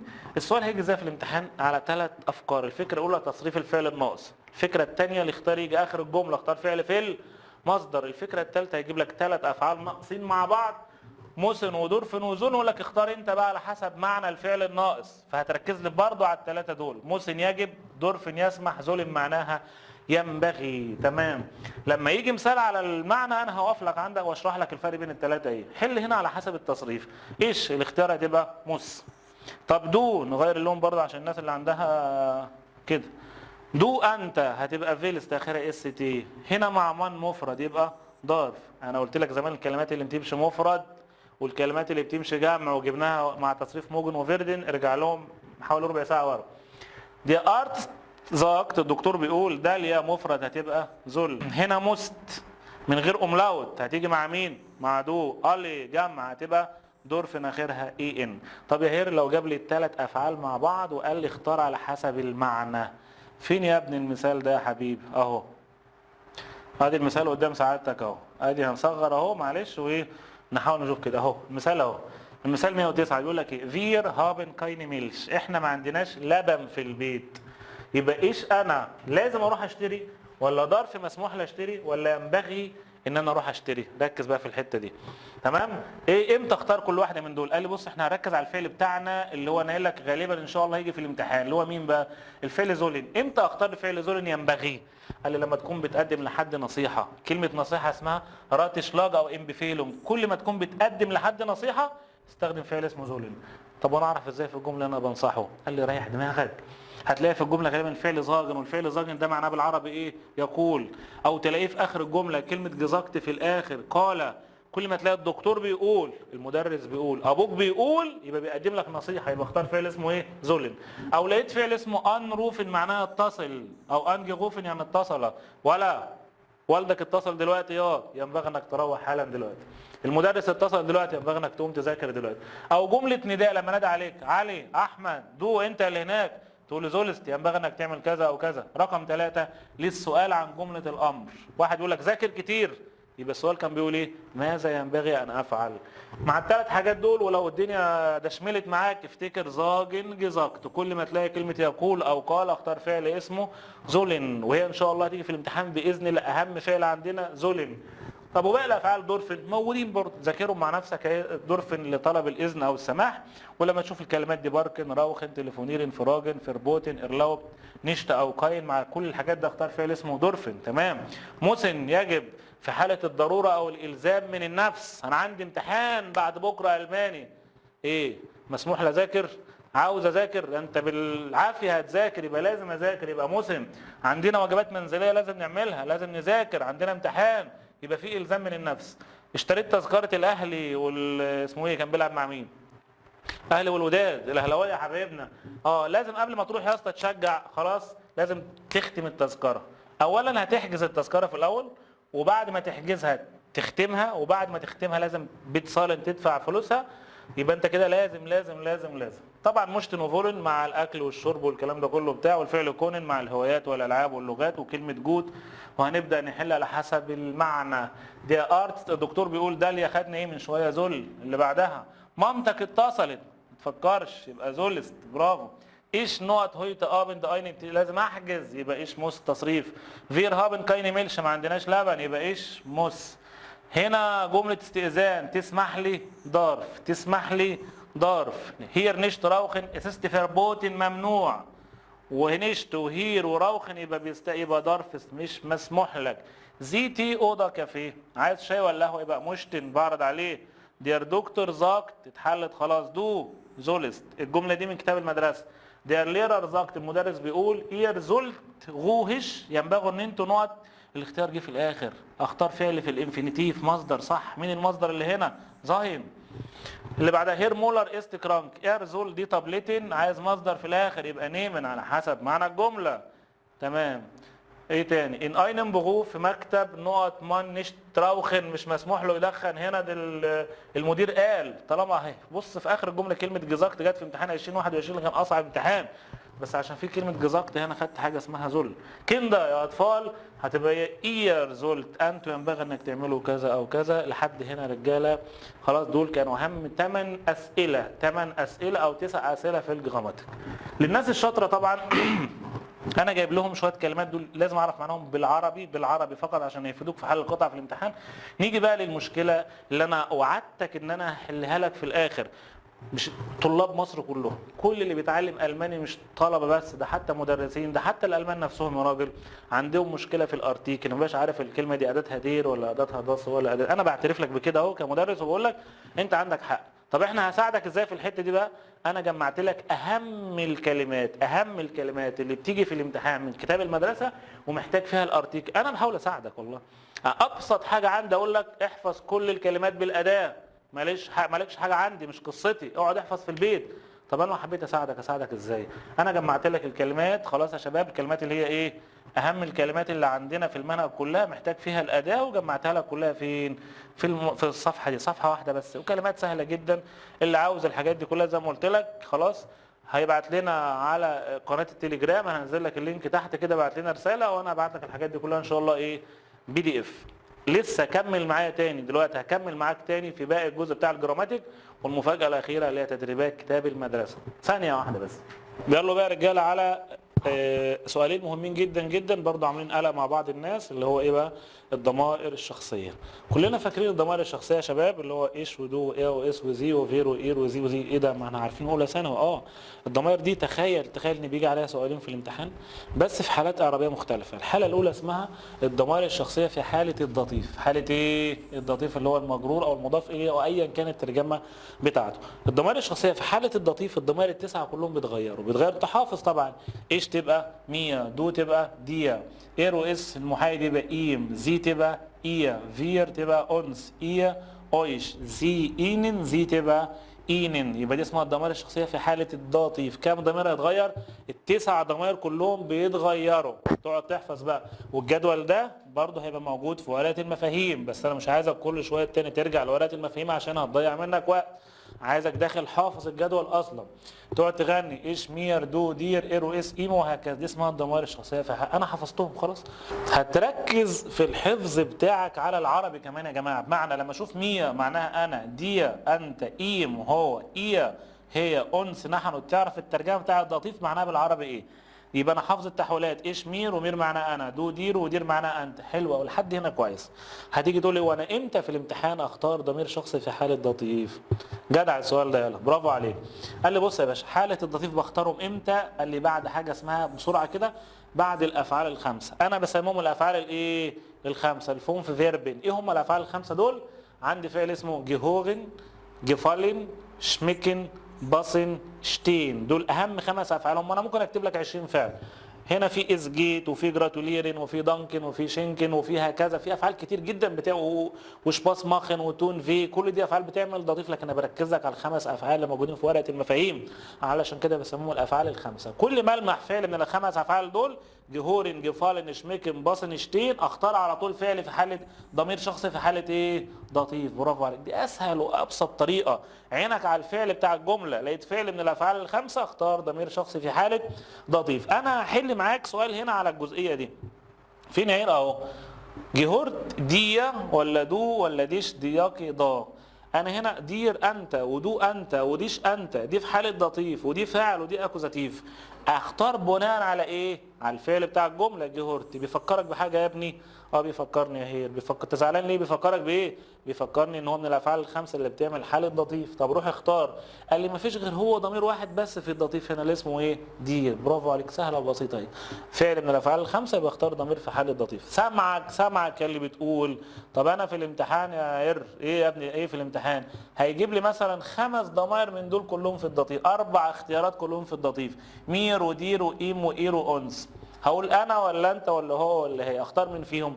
احنا متعودين على الكلام ده من زمان. ارجع للجمله الاولى وشوف انت بتتكلم عن مين. لكن انا ملخص لك الليله كلها في الحته دي اهي. ممكن تلاقي سؤال واجابه، سؤال بدير اجاوب بمية، سؤال باينن اجاوب بمير، سؤال باويش اجاوب بانس. طب لو لقيت اسم من غير كوما يبقى ده غائب. لو ولد يبقى ايم او محايد، لو بنت تبقى ايه، لو جمع تبقى اينن. طب لقيت اسم وبعديه كوما يبقى جمله مخاطب. شوف انت بتكلم مين. لو في احمد او هبه او منى اسم عادي وبعديه كوما تبقى دير. طب في هيرو وفراو ومعاها كوما هتبقى اينن حضرتك. طب اسم جمع من غير كوما، اسم جمع قصدي وبعديه كوما، يبقى اقول لهم اويش يعني ايه؟ انتم. بس لو جاب لك 4 ضمائر في الضطيف فرق بينهم من خلال الكلام ده. يلا بينا نحل مع بعض اهو. يلا يا شباب. دي كافيه القهوه، هنا طبعا في ايه كمان هنا؟ شمكت نقط. شمكت من الافعال الخمسه بتعمل ضطيف يبقى فيش غير 100. سلمى هات ايم بلاوس كلايد جكاوفت. اس جفلت ده بيعمل ضطيف. مين الوحيد اللي في الضطيف؟ اير، وكلها امتحانات ثانويه عامه. نادر هات اينن مانتل. دي شتيت بتكلم على نادر ولد يبقى الناحيه الثانيه ايم هو. تمام. ماين جروس الترن الجدين بتوعي اسن جارن ستيكس. زي شميكن بتعمل ضطيف. طب اينن ولا ايم؟ بتكلم على جروس الترن جمع هتبقى هم، يعني هم هتبقى اينن. ماين شولا جمع وبعديه كوما هتبقى انتم يبقى اويش. برافو عليك. ها في جيتس نقط نوره، خلي بالك نوره ومعاها كوما بيكلمها انت عامله ايه يا نوره هتبقى ديا. واصلا في الاجابه مين؟ ها 100. جهورت دي بريلي ديا سؤال بدير. 9 دي جهورت ايه؟ 100. برافو عليك. طيب لاحظ يمكن تحديد الضمير الشخصي من خلال الضمير الملكيه دي بتاع الناس الشاطره شويه. بيقول لك است داس داين هاوس، هو ده بيتك اللي هناك؟ هتقول له ايوه. هو يخص مين؟ يا اس جهورت ايه؟ 100. طب است داس اويا اوتو، هل دي عربيتكم؟ هتقول تخصنا ايه؟ نحن. تمام. جهورن دي بوشا، الحته دي صعبه. الجملتين دول يا جدعان محتاجين ناس ليفل اعلى ليفل عندنا. بيقول لك ايه؟ جهورن دي بوشر نقط، هي الكتب بتخص نقط. قال له يا زي زند انزا يا بوشا، دي كتبنا احنا. يبقى كان بيقول لكم ايه؟ دي تخصكم انتم. يبقى في الحاله دي اختار حاجه اسمها ايه؟ اويش. دي اصعب واحده بقى. جهورت دي بوشا نقط، قال له يا زي زند زاين بوشا. زاين يعني ايه؟ حاجته هو. يبقى كان بيقول لك هي الكتب تخصه هو، يعني هو بقى تبقى ايم. برافو عليهم. طيب نيجي هنا بقى داس اوتو. هنا كان في ملاحظه برضو مش عارف واحد فين يعني. انا كنت كاتب حاجه بالعربي هنا اللي هو ايه بقى؟ نلاحظ ان الافعال الخمسه دي يا جماعه لما يجي بعد منها اداه، الاداه التعريف هتيجي في حاله ايه؟ ما تنساش يا اسطى. هتيجي في حاله ايه؟ ضطيف. برافو عليك. هنا داس اوتو العربيه بتخص الليغه. ليرا المدرس هتبقى ديم. داس كلايد جفلت جفيستا دي معناها ايه؟ اخت مؤنثه. في الضطيف هتبقى المؤنث بيختار حاجه غيرها ايه؟ يبقى ماينه. هاله هيلفت نقط موتا باي دي اربايت. موتا مؤنثه يبقى عايز لها حاجه غيرها ايه؟ هتبقى ايرر، ودي حاجه مهمه جدا. برضو كان في هنا حاجات في غايه الاهميه. انا بجد والله كان في حاجات مكتوبه هنا بالعربي كانت هتفيدك بس ركز معايا. قال لي ايه مش ممكن يجيب لي السؤال في الامتحان هنا على الافعال الخمسه نفسهم؟ قال لي هيجي لك على فكرتين. الفكره الاولى يا اسطى ركز معايا، ان يجي لك السؤال على التصريف الافعال الخمسه. او يجي لك السؤال على معاني الافعال الخمسه. من الاخر لو جالك السؤال على التصريف ما فيش هنا غير تصريفين. ايه هما التصريفين؟ يا اما الفعل يكون اخره حرف التي، يا اما الفعل يكون اخره في الاخر ايه؟ اي ان. امتى اختار تي؟ لو الاسم اللي جاي في اول الجمله اسم ايه؟ مفرد.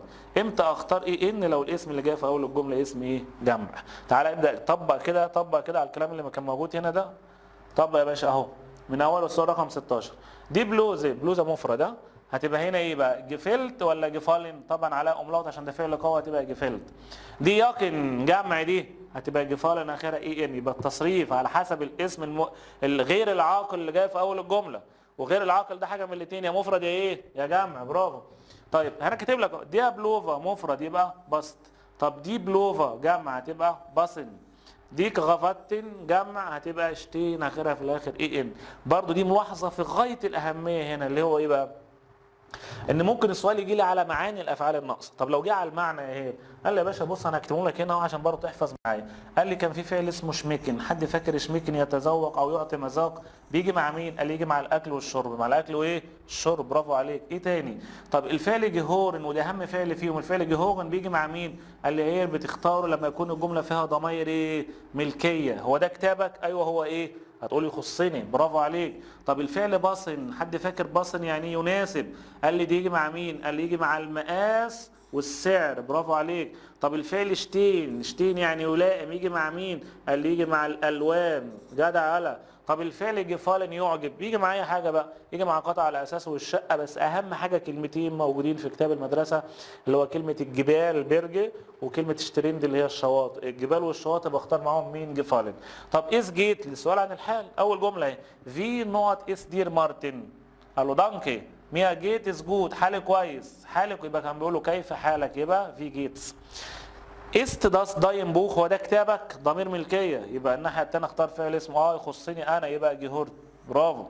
داس هيمد است نشت جوس، القميص ده مش كبير، يبقى اختار يناسب. يبقى في الحاله دي بقى ايه؟ اس باست دي جود. دي كافيه، القهوه مالها بقى؟ شمكت، بتعطي مذاق. تمام. ايش هاب جيستان فغاوش نايضه فين؟ دي جت في امتحان السودان برضو، الكلام ده كان موجود هنا في امتحان السودان 2021 اصعب امتحان. ايش هاب جيستان فراو شنايدر تسوم ابند ايسن اينجلادن، انا عزمت فراو شنايدر على العشاء. راح سالك سؤال لك في هات فراو شنايدر داس ايسن جيفوندن. طب هي شافت الاكل عامل ازاي؟ ايه رايها في الاكل؟ فعايز اقول لك عجبها هي الاكل ده طعمه كويس، مذاق كويس. يبقى هي في الاخر كله ده انا بتكلم على فراو شنايدر من غير كوم، هتبقى اير اللي هي اول واحده. دي اسمها الضمائر الشخصيه في الداتيف. في حاجه فيها سؤال في الامتحان، فيها سؤال او اتنين في الامتحان الاسترشادي، جاب سؤال على الافعال اللي بتعمل ضتيف، على معاني الافعال. تاني حاجة بقى الضمائر الشخصية في حالة الأكاكا اللي هي حالة الأكوزاتيف. في حالة الأكوزاتيف يا شباب هنا 5 ضمائر بس بتغيروا. مين هما؟ إيش هتبقى مش، دو تبقى ديش، إيه هتبقى إين، في هتبقى أنس، إير هتبقى أويش، والباقي على وضعه زي ما هو. دي اسمها الضمائر الشخصية في حالة الأكاكا. تمام؟ برافو. أختارهم إمتى؟ أصعب حتة بقى، إمتى أختار حالة الأكوزاتيف؟ أنا هرجع بسن لورا. أنا إمتى كنت بختار حالة الداتيف يا شاطر؟ لما ما كنت بشوف فعل من الأفعال الخمسة. طب لو لقيت فعل الجملة مش من الأفعال الخمسة يبقى اختار حالة الأكاكا. سهلة وجميلة أهي. طب هات مثال أهو، تعال نحل على طول أهو. ايش بين كرانك، انا مريض. ماين فرويند بيزوخن، الفعل بيزوخن ده هل هو من الافعال اللي بتعمل ضتيف؟ قال لي لا، يبقى استبعد الضتيف واختار حاله اكاكا. يبقى في الحاله ده اختار مين بقى؟ مش. ما تنساش تحفظهم اللي هو مين؟ ايش مش، دو ديش، ايه تبقى اين، فير تبقى اونس، اير تبقى اويش، والباقي على وضعه زي ما هو. من الاخر اهم 3، اول 3 سؤال في الامتحان يا جماعه غالبا بيجي من هنا. ايش مش، دو ديش، اير تبقى ان، ودي اهم واحده بالمناسبه. اير هو دي اهم ضمير عندنا، هو لما تيجي مفعول تبقى ان. تمام. طب لو جاب لي كذا ضمير في حاله الاكاكا نفس اللي شرحناه ورا، سؤال بديش تبقى مش، زي تبقى مش، اويش تبقى اونس، ولد اهم واحده تبقى ان. تمام. بنت تبقى زي، جمع تبقى زي، ولد او بنت وبعديه كوما يبقى ديش، احترام زي، جمع وبعديه كوما تبقى اويش.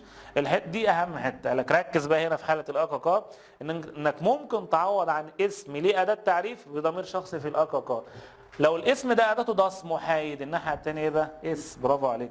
لو الاسم ده مؤنث اداته دي او جمع الناحيه الثانيه تبقى زي، سواء هي او هم. المذكر بالذات اللي بيجي في الامتحان لو اسم مذكر اداته دير الناحيه الثانيه له احتمالين. مين هما الاحتمالين يا اهو؟ لو اسم اداته دير الناحيه الثانيه احتمالين، يا اما اير يا اما ان. لو جاي فاعل اير لو مفعول يبقى ان. ايه اللي عرفك تكمله الجمله يا بيه؟ اذا لقيت معاه ضمير تاني، ضمير فاعل اسم ولد او بنت اختاره ان.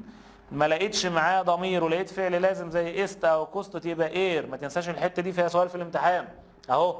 دير روك الناحيه الثانيه احتمالين، اير لو معاها است، ان لو لقيت فعل متعدي ومعاها ايش في الجمله. انما هنا دين نفس الكلام مفعول اهي، ان لو لقيت معاها ايش او دو، واير لو لقيت بعد منها ايه است. تمام. ابدا حل معايا بس عايزك تسرع شويه عشان نلحق نشرح الجزء اللي باقي.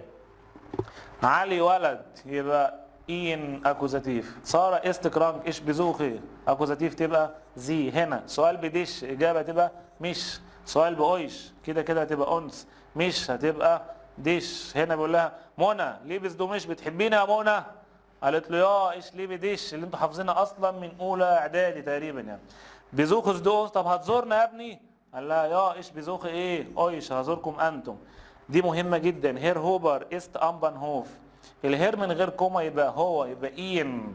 هير عادل بس في كوما احترام تبقى زي. هاني هاني بيكلمه انت يا هاني انت هتبقى ديش. دي مهمه. فراجز دو دين ليرر دين الناحيه الثانيه هتبقى ان. دي بلوزه هتبقى زي. ها ايه كمان تاني؟ داس تبقى اس. خلاص. هنا بقى ده السؤال بتاع الامتحان. ضاين فغاد العجله بتاعتك من غير اداه. اللعب هنا على الاداه. مين شاطر حافظ الارتيكل ده اداتها داس يبقى الناحيه الثانيه تبقى اس. هنا في فيندس دو انظر بيكنيك بيكنيك محايد اداتها داس الناحيه الثانيه تبقى اس. برافو عليك. ام ليبستنت غير ايش ده حاجه اسمها فعل منعكس هتبقى مش. دي اسمها الضمائر الشخصيه في حاله الاقاقه. فيهم سؤالين في الامتحان او ثلاثه، واحد في حاله الضطيف واحد في حاله الاقاقه حاله الاكوزاتيف. هنيجي بقى للبعبع بتاعكم في ثالثه ثانوي. ولا هو بعبع ولا اي حاجه، واصلا يعني ما تشغلش بالك. هو الضطيف كله على بعضه بحروف الجر اللي بعدها يجي فيها سؤالين او ثلاثه في الامتحان. وانا ان شاء الله هشرح لك باسهل طريقه وابسط طريقه. ركز معايا الدرس كله بيتكلم على حاجه اسمها ضطيف. ضطيف ليه كذا ترجمه. انت هتقول مثلا المجرور المضاف اليه اي براحتك بقى. بس ايه اللي بيحصل اصلا في حاله الضطيف؟ الضطيف يعني هيحصل تغيير في ادوات التعريف. حاله اعرابيه زي الاكوزاتيف كده او نوميناتيف بس بيحصل تغيير في ادوات التعريف. مين اللي بيتغير؟ كل الارتيكل بيتغير. الاسم المذكر دير الاداه بتاعته بتحاول تبقى ديم. تمام. والمحايد ضاس هتبقى ديم، والمؤنث هتبقى دير، والجمع هتبقى دين بلس ان، والكلمه نفسها زودها حرف ايه ان في الاخر. التغيير مش بس في اداه التعريف، في ادوات النكره اينم اينم اينر وهكذا. ولو جبت مثلا اداه نفي هتبقى كاينم، وهنا كاينم كاينر وهكذا. جبت ضمير ملكيه هتبقى ماينم ماينم ماينا هتبقى ماينن. الشاهد في الموضوع بقى ان طالما في حاله ضطيف يبقى الاسم المذكر او المحايد اختار مع اي ارتيكل اخره في الاخر اي ام. ده خلاص الكلام. المؤنث خد حاجه اخرها اي ار، والجمع خد حاجه اخرها اي ان. يبقى لما حد يسالك بره خدت الضطيف عارفه ايه اللي بيحصل فيه، تقول له هروح الامتحان اختار ثلاث نهايات. اي ام مع المذكر والمحايد، اي ار مع المؤنث، اي ان مع مين؟ مع الجمع. بس امتى بقى؟ السؤال اللي بيطرح نفسه. امتى اختار اصلا حاله ضطيف؟ هو اسمه اسم مجرور يبقى لما الاسم يسبقه حرف جر. اي حرف جر في الجمله طبعا من اللي عيناه في المنهج هيعمل حاله ايه؟ ضطيف. على سبيل المثال ما ينبغوضه جيت. طبعا حروف الجر بتاع الاكوزاتيف عارفينها وهيجي مكانها، بس انا بتكلم على اغلب الحروف الجر اللي عندنا بتعمل حاله ايه؟ ضطيف. ما ينبغوضه جيت تسو. تسو مش ده حرف جر؟ وانا ماسك القلم في البوك اللي عندي في الامتحان هفكر نفسي دي حاله ضطيف. اداتها ايه بقى؟ انا كاتب لك الاداه. ارت هنا ده مذكر دير يبقى لما يتحول ضطيف يبقى ديم. باي حرف جر اختار ضطيف. افتكر بقى مخك هيترجم. ده مؤنث دي تبقى ديا. طب هوتيل ده محايد اي حاجه خلق اي ام تبقى اينم. ها مت حرف جر. بوس ده مذكر يبقى ديم. تسو حرف جر. غوص التر نجمع تبقى ديم. معاك انا اهو معاك واحده. ندى شتيت ان.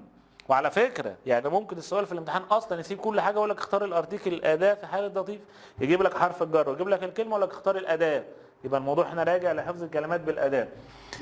ان يبقى ديم عشان ده مذكر. اوف تيش مذكره تبقى ديم. ايبا شتات مؤنث هتبقى ديا. فون ودي كان هاوس ده محايد تبقى ديم.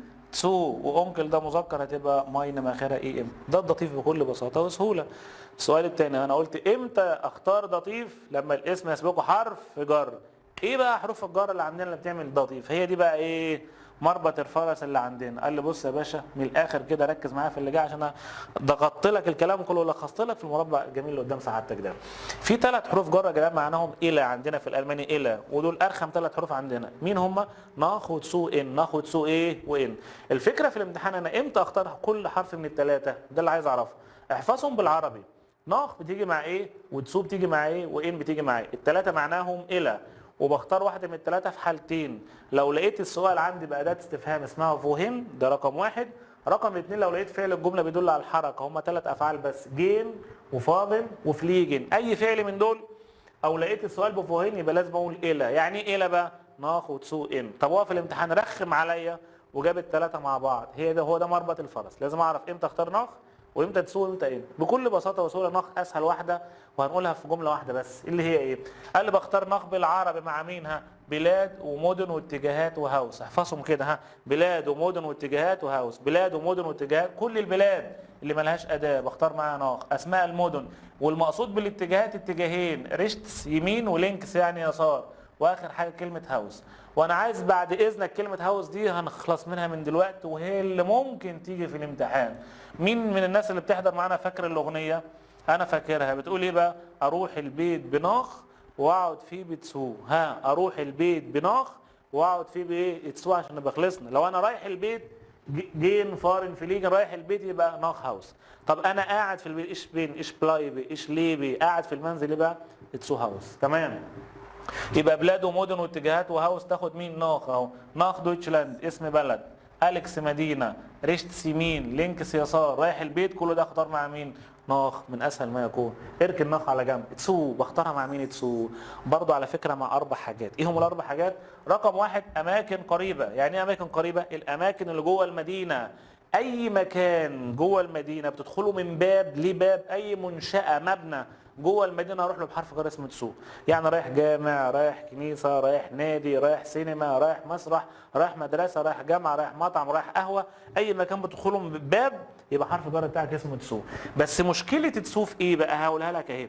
ان مشكله تسو لازم يجي بعد منها مين يا شباب؟ ها، اداه. هي دي المشكله فيها. طيب والاداه اللي جايه بعد تسو يا شاطر هتيجي في حاله ايه؟ لطيف.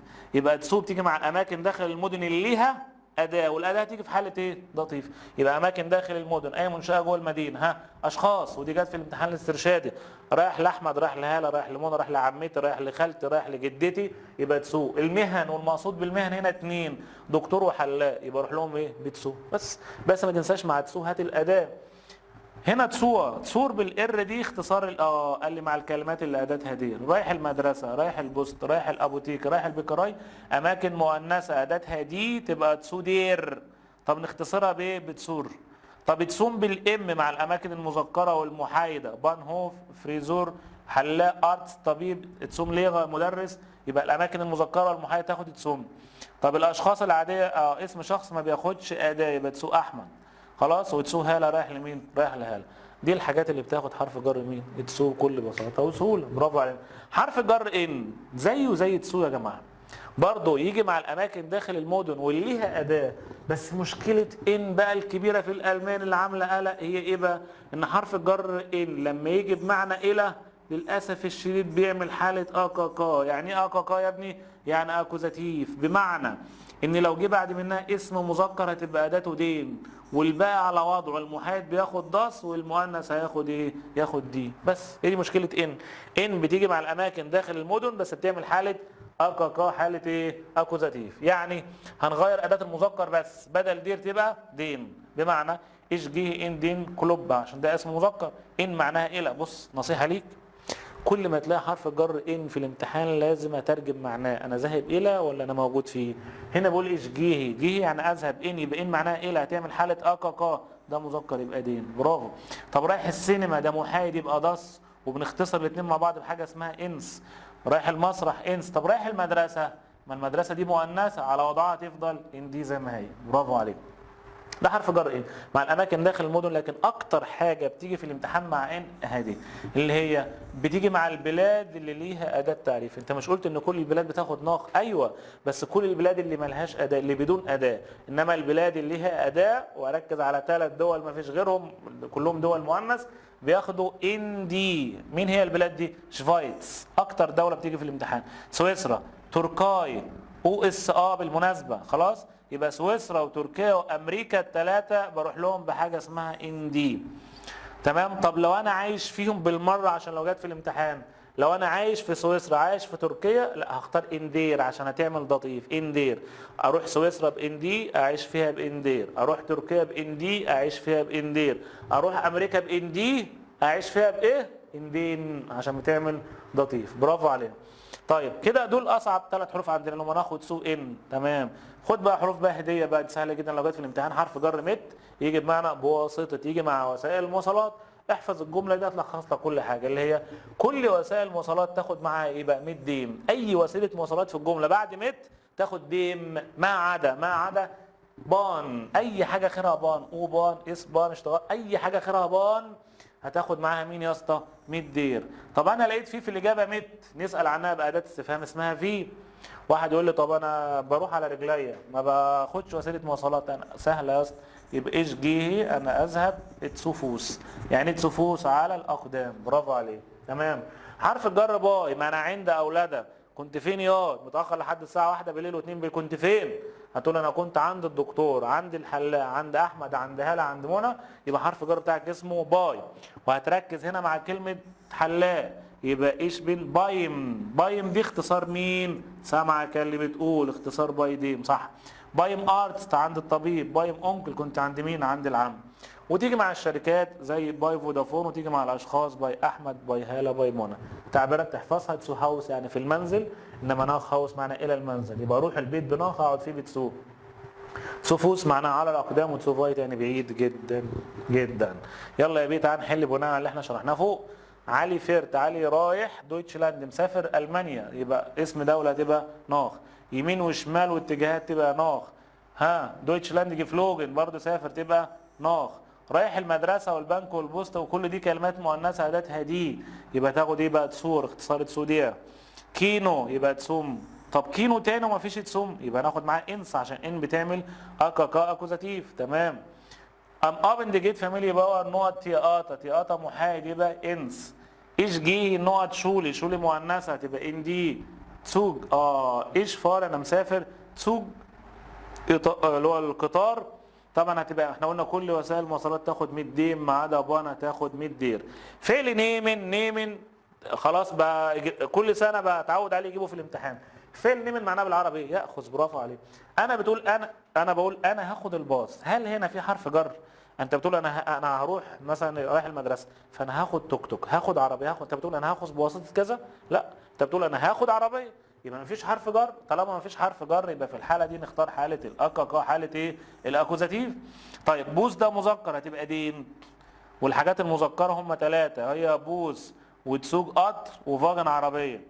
طيب الكلمات المحايده زي تاكس واوتو فغاد ممكن اخد داس، بس غالبا بتيجي نكره. انا هاخد تاكس. تاكس اداه النكره بتاعته اسمها ايه يا شباب؟ ها اين. برافو عليك. اوبان مؤنث هتبقى دي. ده لو لقيت الفعل نيمن في الجمله، نيمن بيعمل اكاكا. ايش هاب اين ترمين، انا عندي ميعاد عند الحلاق يبقى بايم. هاني يكون عند الطبيب يبقى بايم. هاني رايح للدكتور بقى رايح الى الطبيب. احنا قلنا الاشخاص تاخد مين؟ تسوم. السيستم وين اور الساعه 9 فيا جين، احنا رايحين البيت، اروح البيت بناخ. انف غيطاج نقط ايش تسو في المنزل يبقى تسو هاوس. رايح على الاقدام يبقى تسو فوس. سويسرا وتركيا وامريكا لو انا رايح اروح بحاجه اسمها ان دي. بمناسبه اداه الاستفهام يا اما فو يا اما فوهن، اختار ازاي؟ على حسب الفعل اللي بعد الاختيارات. يا ابني مش الفعل ده في حركه؟ مش ده يسافر؟ يبقى اقول له الى اين تسافر تبقى فوهن لو في حركه. طب ابايت ده معناه يعمل، سكون يبقى اسال بفو. تمام. هيروز فيرت نقط اقرا دي اسم مدينه بالمناسبه تبقى ناخ. انا جمعت لك هنا البلاد المدن اللي موجوده في كتاب المدرسه، عشان ممكن التركاه في الامتحان تجي لك على اسماء المدن. اقرا اسم مدينه نويس، مانهايم، لايبتسيش، اولم، شتوتجارت، كل دي مدن موجوده في المانيا، يبقى حرف الجر بتاعك رايح مدينه تبقى ناخ. وبالمناسبه لو انا عايش فيهم هختار حرف جر اسمه ان. تمام. Ich möchte ein Hose kaufen, deshalb fahre ich نقط statt Mitte. وسط المدينه ده مؤنث يبقى ان دي اسمها حروف الجر اللي فيها حركه يا جماعه. ناخد سو ان ومعاهم ميد ومعاهم باي. نروح بقى لحروف الجر المكانيه من اسهل ما يكون. المجموعه دي يا جماعه سهله جدا جدا جدا. حروف الجر المكانيه 9 حروف جر من اسهل ما يكون. 9 دول كلهم بيعملوا حاله ضطيف. بيعملوا حاله ايه؟ ضطيف. وبنسال عن التسعه كلهم باداه استفهام اسمها ايه؟ حد واخد باله يا رجاله؟ قال اسمها فو. يبقى 9 حروف جر كلهم بيعملوا حاله ضطيف وبنسال عنهم بفو. تمام. وفعل الجمله معاهم يدل على السكون. وركز على الفعل شتين يعني واقف، العربيه واقفه قدام المنزل. زين يكون، فون يسكن، وليجن يعني يقع. عشان ارتب لك دماغك بس وانت بتحل السؤال على حروف الجر المكاني هيجي على معنى حرف الجر. اللي هيترجم معناه بالعربي هيختار صح. لو ترجمت معنى حرف الجر بالعربي هتختار صح. وانا بقول لك اهو بمعنى حرف الجر ايه معناه فيه. احنا خدناه من شويه معنى الى، بس هنا يجي بمعنى فيه لما يكون فعل الجمله بيدل على السكون. وفي الحاله ده يعمل حاله ايه يا اسطى؟ حاله ضطيف. برافو عليك. ان معناها بمحاذاه او ملامس من الجانب. تمام. طب اوف على ملامس، على فوق كده ملامس. ايبا اعلى فوقيه، مفيش تلامس بين الاثنين. فوق معناها امام. هنتر خلف. نيبن بجوار. انتر تحت. سيفيشن معناها باينه. اللي هيترجم الحروف دي يا شباب معناهم بالعربي، اللي يعرف معناهم بالعربي هم قدامك كلهم اهم. اللي هيعرف المعنى بالعربي هيحل صح. فقط يعرف معناهم بالعربي ويحل على حسب معنى الجمله. لكن اكتر حرف جر فيهم عامل قلق وعامل نوش في الشله دي كلها هو حرف الجر ان. علشان كده بقول لك عشان خاطري احفظ الكلمات اللي بتيجي مع ان في كتاب المدرسه عشان تريح نفسك. قال لي ان يا اما يجي بعديه كلمات مذكره يا اما كلمات مؤنثه. الكلمات المذكره اللي هتيجي مع ان وهتبقى الاداه دي بنختصرها بام هي كل حاجه جوه محطه القطر. بمعنى بانهوف محطه قطر، شالتر شباك تذاكر، فلوك هافن مطار، بانشتايج يعني رصيف.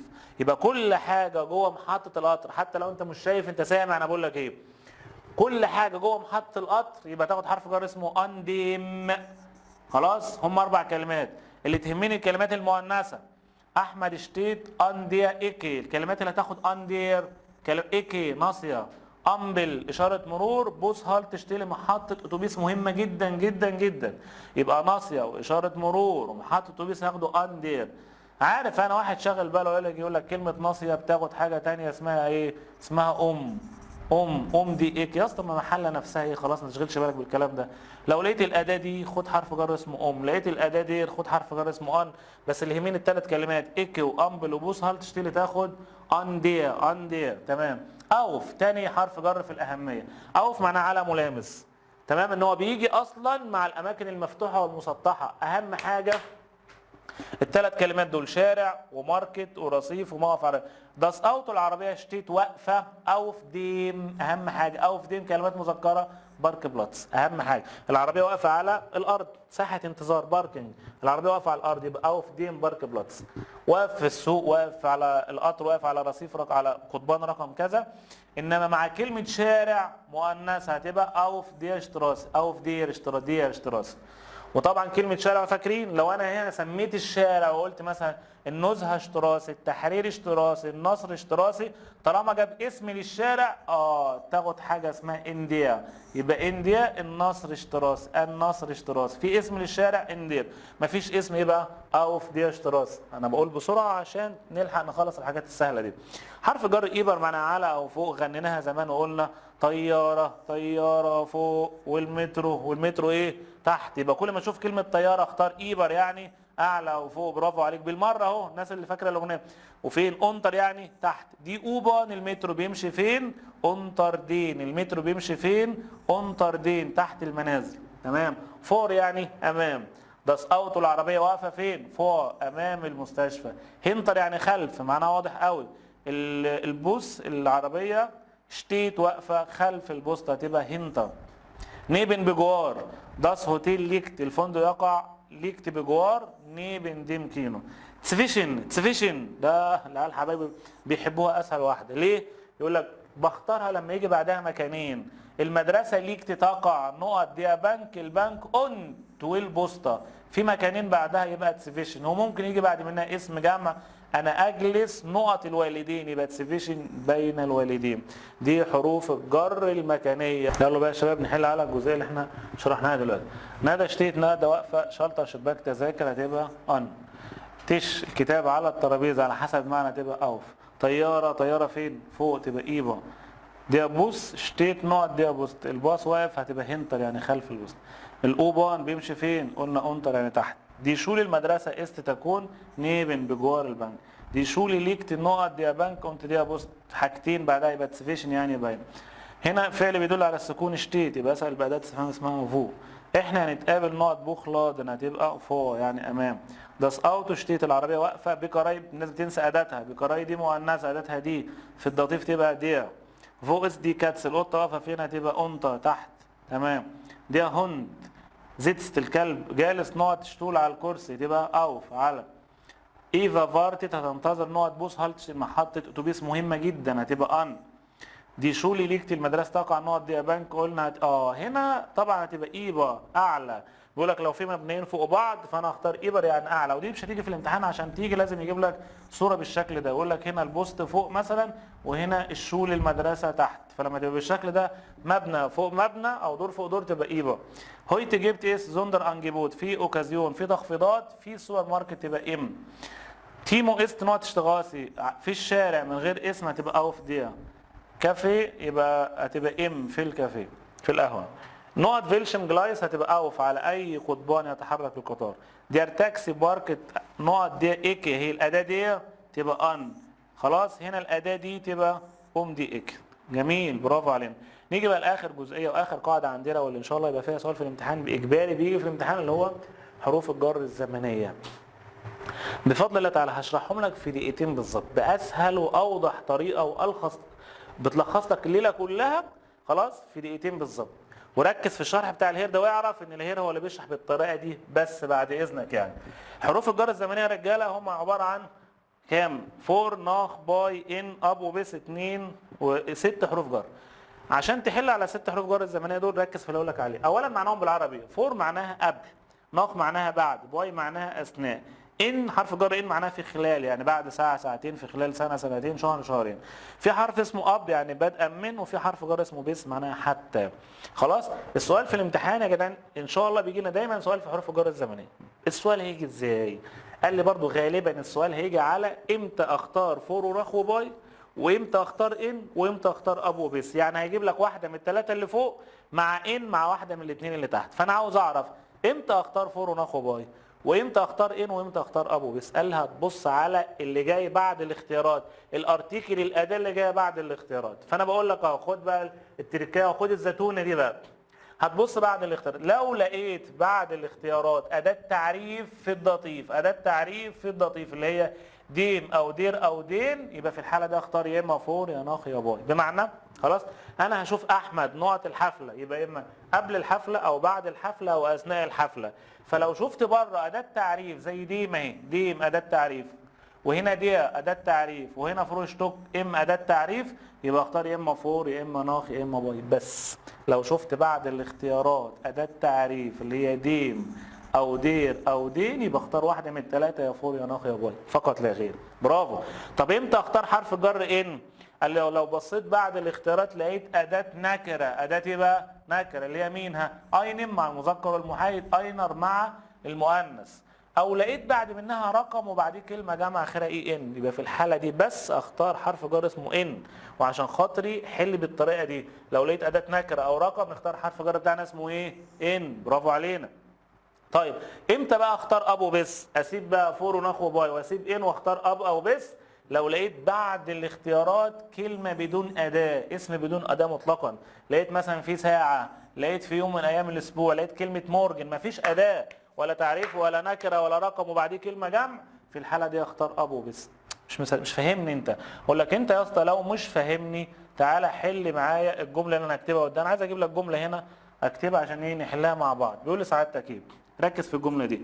ايش زي علي، انا هشوف علي واقول لك اختار في الامتحان ها فور ولا اب ولا ان وجيت هنا قلت لك ديم اسن الطعام؟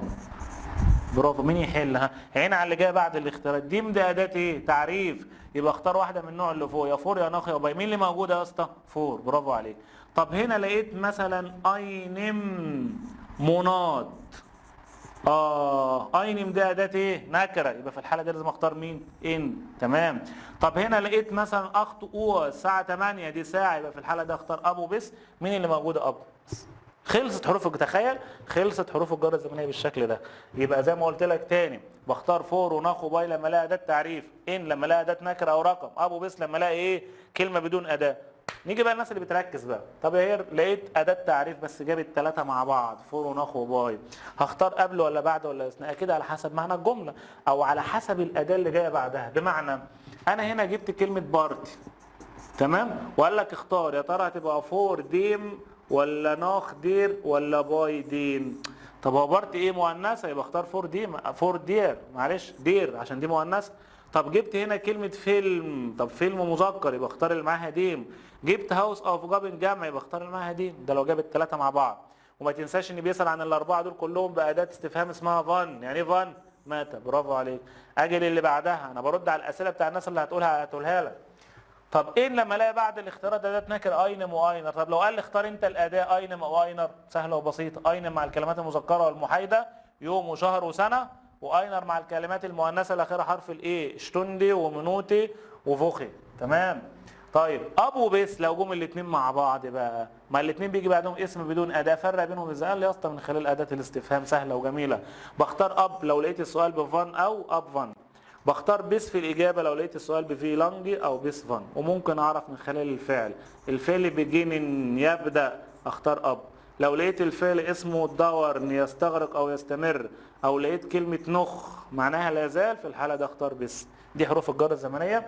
طبعا عندي حروف بقى بتاع تانية سنة وأنتوا أكيد فاكرينها وحليتوا عليها كتير. زايد برضه بيجي بعد منها أداة نكر زي إن بالظبط. فوق هو حرف الجر الوحيد في الالماني، حروف الجر الزمنيه اللي من حاله قال عليك في المنهج. انا بتكلم عن اللي عندك في المنهج.